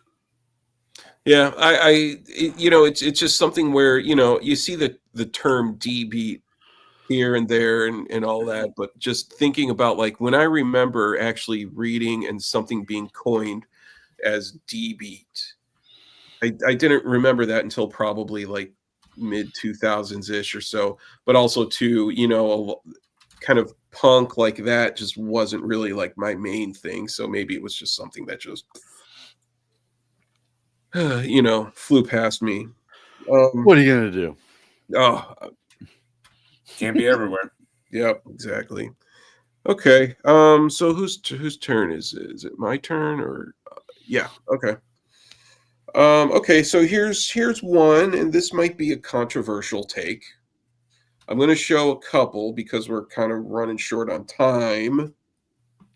Oh yeah, going back to one band that I absolutely loved, Mashitazo. Absolutely, I love these guys. I got to see them play once before, and a two-piece band, and then also Dopey doing drums and vocals, which was pretty sick. So yeah, Mashitazo. I have most all of their stuff, but this was like the last album that they put out, and I think it was probably their most solid album. Really good stuff. And then Dopey now is in the has his band called Leprophiliac. That's really good. Really good stuff. So Mashitazo, always loved that band. And where are we? Here we go.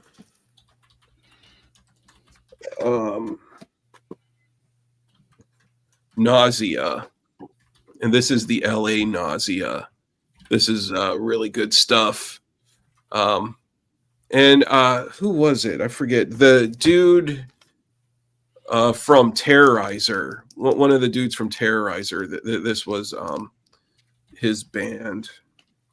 And then Phobia. And this might be a controversial take, but this is probably my favorite Phobia album.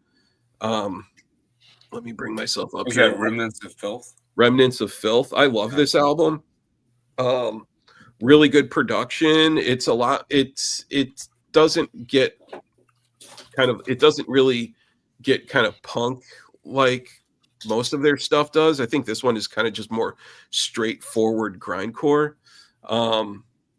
Really good sound. Scott Hull produced this album. And so I've always really liked this Phobia a lot. Where else are we here? Here we go. Catheter.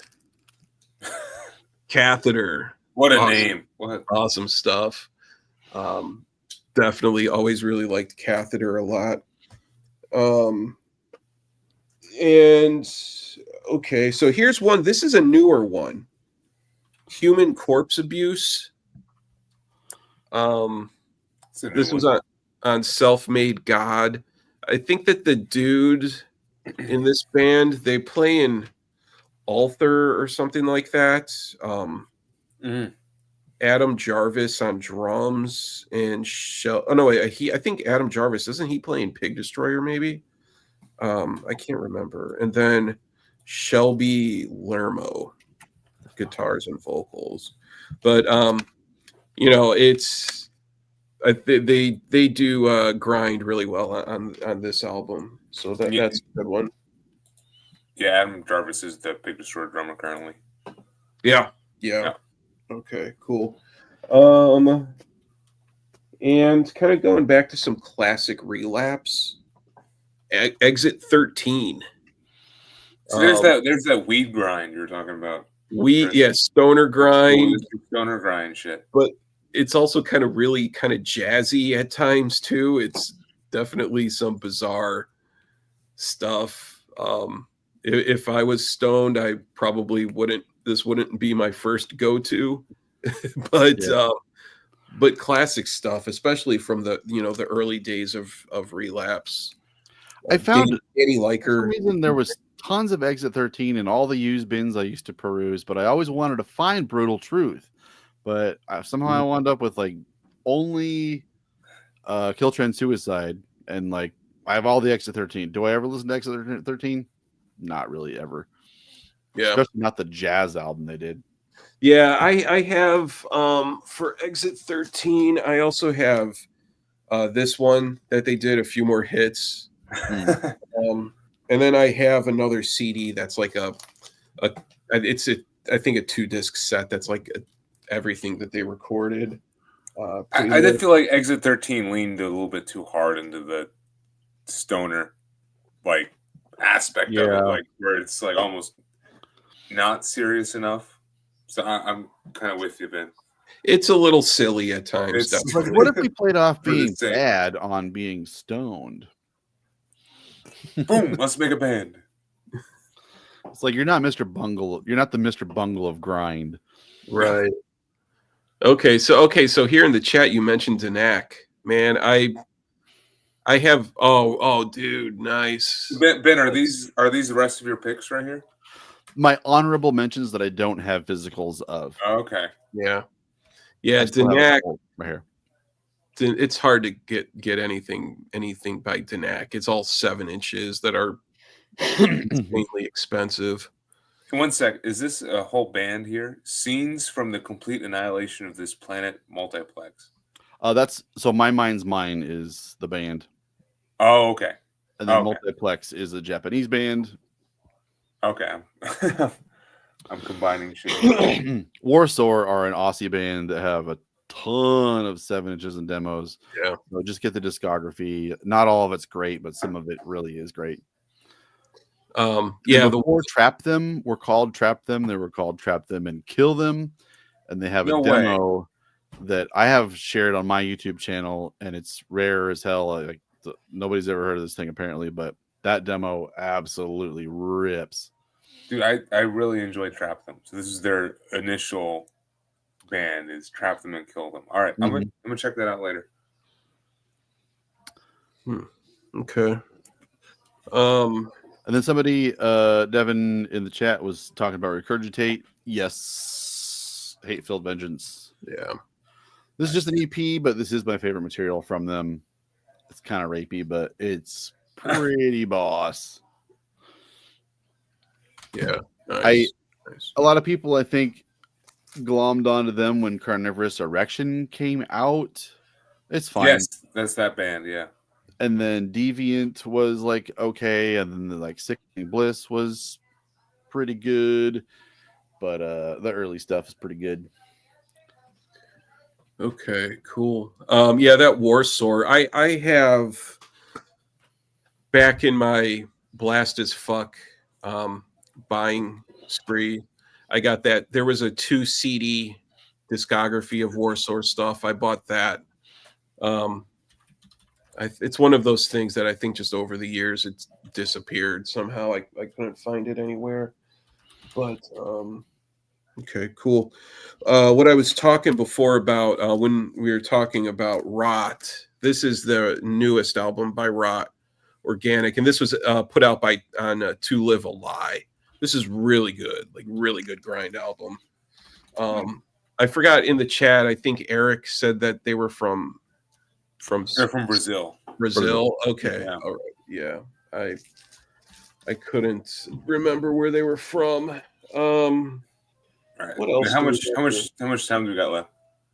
When you gotta go, Ben? Like 5-10 minutes.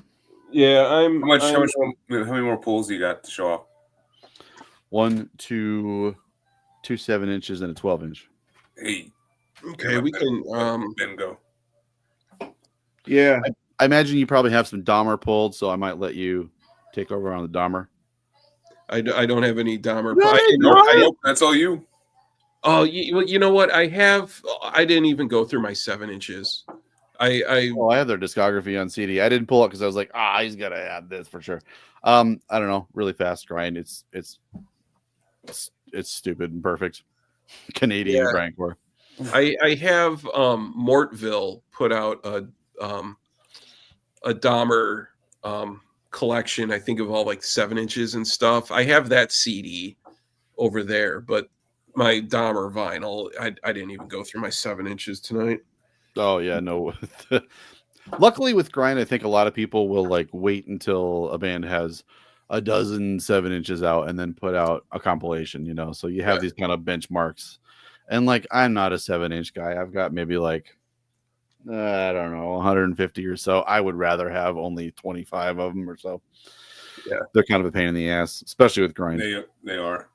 Yeah. But I'm not a 7-inch guy either. I much more prefer just the compilation CD of that stuff.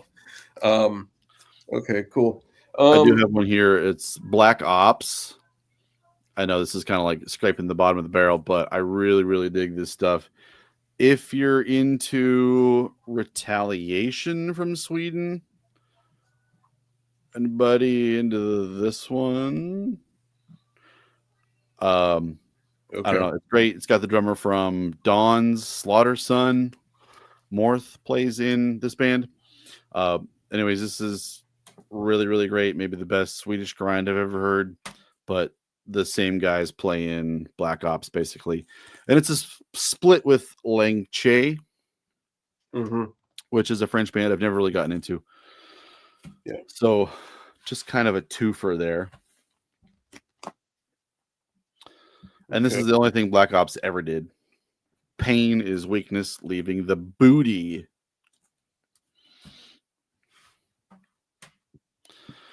If I make a mix of grind stuff, I would put Suicide Angels from Retaliation on it every time. It's the perfect grind song. It's got a little bit of a kind of a crusty, hefty sort of swagger to it.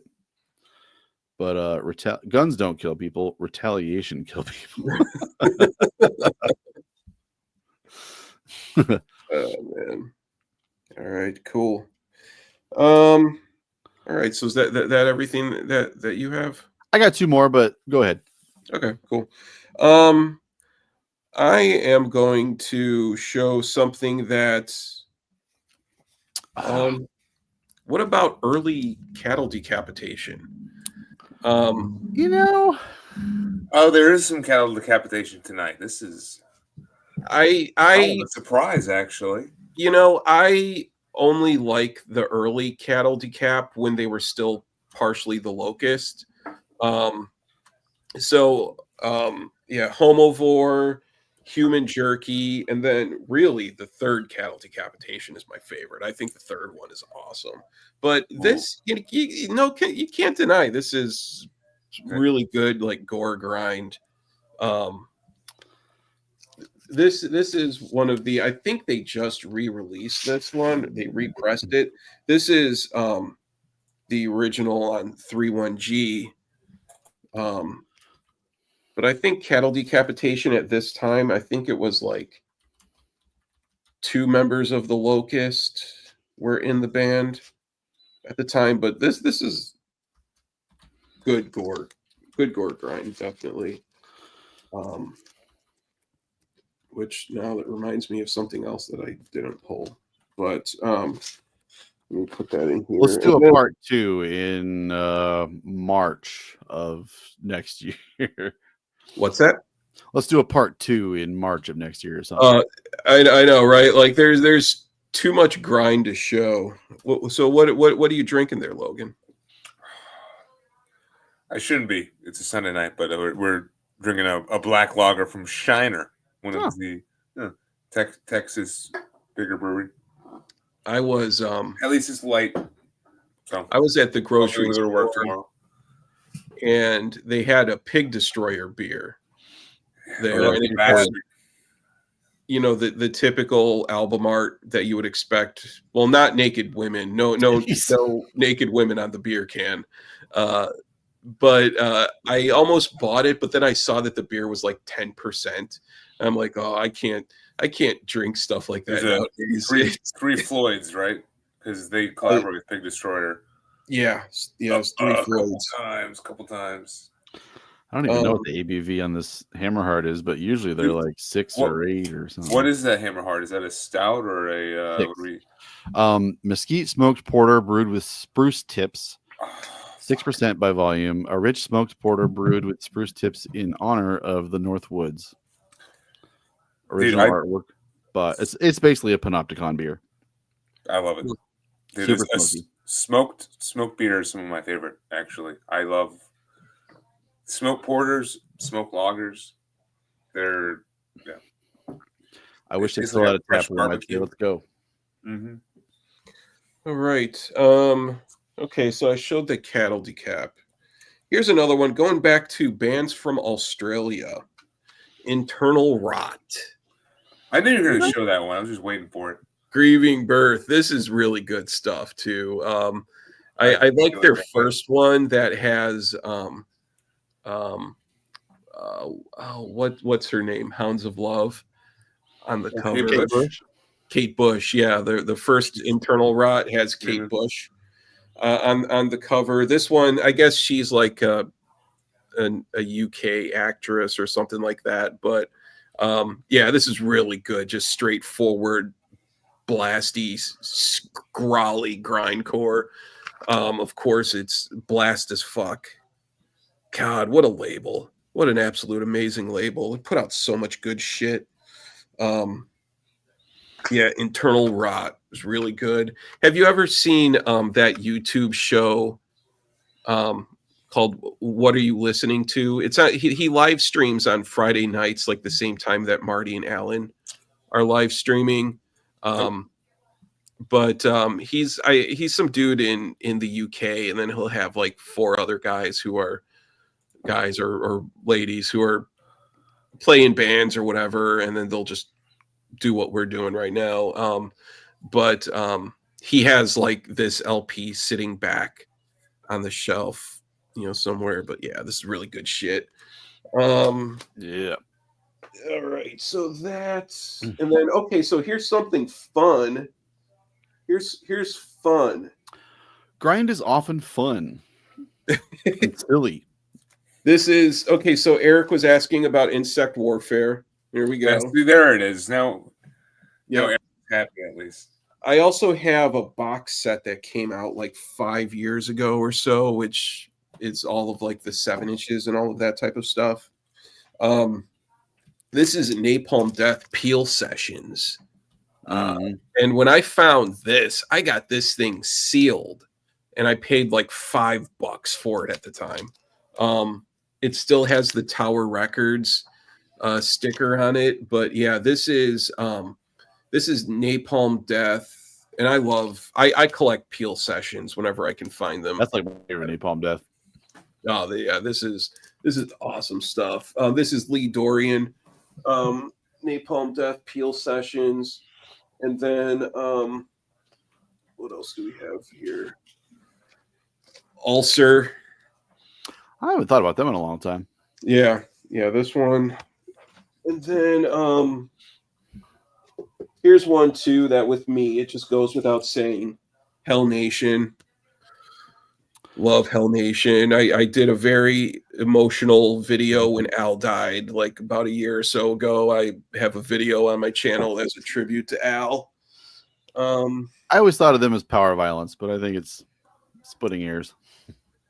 Yeah, my understanding is that Al thought of them as a grind band. But yeah, they could. The lines are kind of blurred. What were the vocals on that? Was it more like shouted, or was there like a harshness? Screamy vocals. Screamy. Some of it really screaming, but also doing drums at the same time too. Yeah. Jesus. Here's another cool one. The Locust Peel Sessions. Really good stuff. Did not know they had a Peel session. Yeah. This was recorded in 2001. So yeah, and let me see if I have anything else left to show. I pulled too much shit to show tonight. And okay. Yeah, speaking of the Locust, I've never gotten into them, actually. Yeah. Yeah, I feel like you probably had to be there. They're not amazing or anything. They always were just the pretentious band, Sure. From that era. Okay, so these were ones that I got recently. I got them cheap too, at $8 a piece. Noisier. I just picked these up. And man, these things were a steal. Awesome stuff. I mean, a band that cites Discordance Axis as an influence. Chris, is there a shop in Chicago that isn't Reckless that you find good stuff at all the time? Yeah, Rolling Stone. Okay, I know that place. Yeah, that's great. Yeah, I was surprised. They had a really good selection of stuff. All right. Meteor Gem is good. But like around here, I was there a couple months ago and I found like one thing I wanted. Yeah, I mean everything is priced according to Discogs, so you're not going to find like a steal. If you do find something awesome, it's going to be priced accordingly. Yeah, unfortunately. But okay. So then here's one that I wanted to show too. This is going back to Brian Fajardo or whatever, PLF, Pretty Little Flower. Dude is just a sick fucking drummer. And so this is everything that they've put out on CD. So it's all of the albums. And then they did a split with Last Days of Humanity. And then I guess they changed their name from Pretty Little Flower to Pulverizing Lethal Force or something, or I don't know. But this one took me forever to find this. Blast as Fuck put this out, and this must have been on my like watch list for like 5 years before a copy just popped up on Discogs. But yeah, PLF have always been another like really awesome grind band that I've really liked a lot. A lot of stuff. And you know what? I think that's about everything that I have. Whoa. I mean, I have more to show, but I also need to poop, and and I don't want to hold it in much longer. Oh, man. Doing it on stream would be very grind of you. How about I wrap mine up and then I'm out. Okay. Ulceria Line and Row. More sloppy Sunday kind of grind. It's kind of political, but almost as fast as Discordance Axis, but maybe about as sloppy and kind of messy as like a Warsaw kind of thing. Mm-hmm. It's kind of typical, but I think it's creme de la creme. And that was out on, I think this is just actually a full length. It's not a discography CD. Rescued from Life Records. I don't really know. I'm out of Texas. And then last but not least, this is a recent reissue. This is a test pressing, so it doesn't look so cool, but the band is called Vehement Thrower, like Bolt Thrower, but vehement. And it's called I Come in Peace. It's a color painting by Michael Whalen. It's a great cover, but you would never pick this up and guess that it was a grind release. But it totally is, and it slaps. Think like Terrorizer, but they were from Poland. Lots of really dumb samples, but holy shit, it fucking rules. I don't know.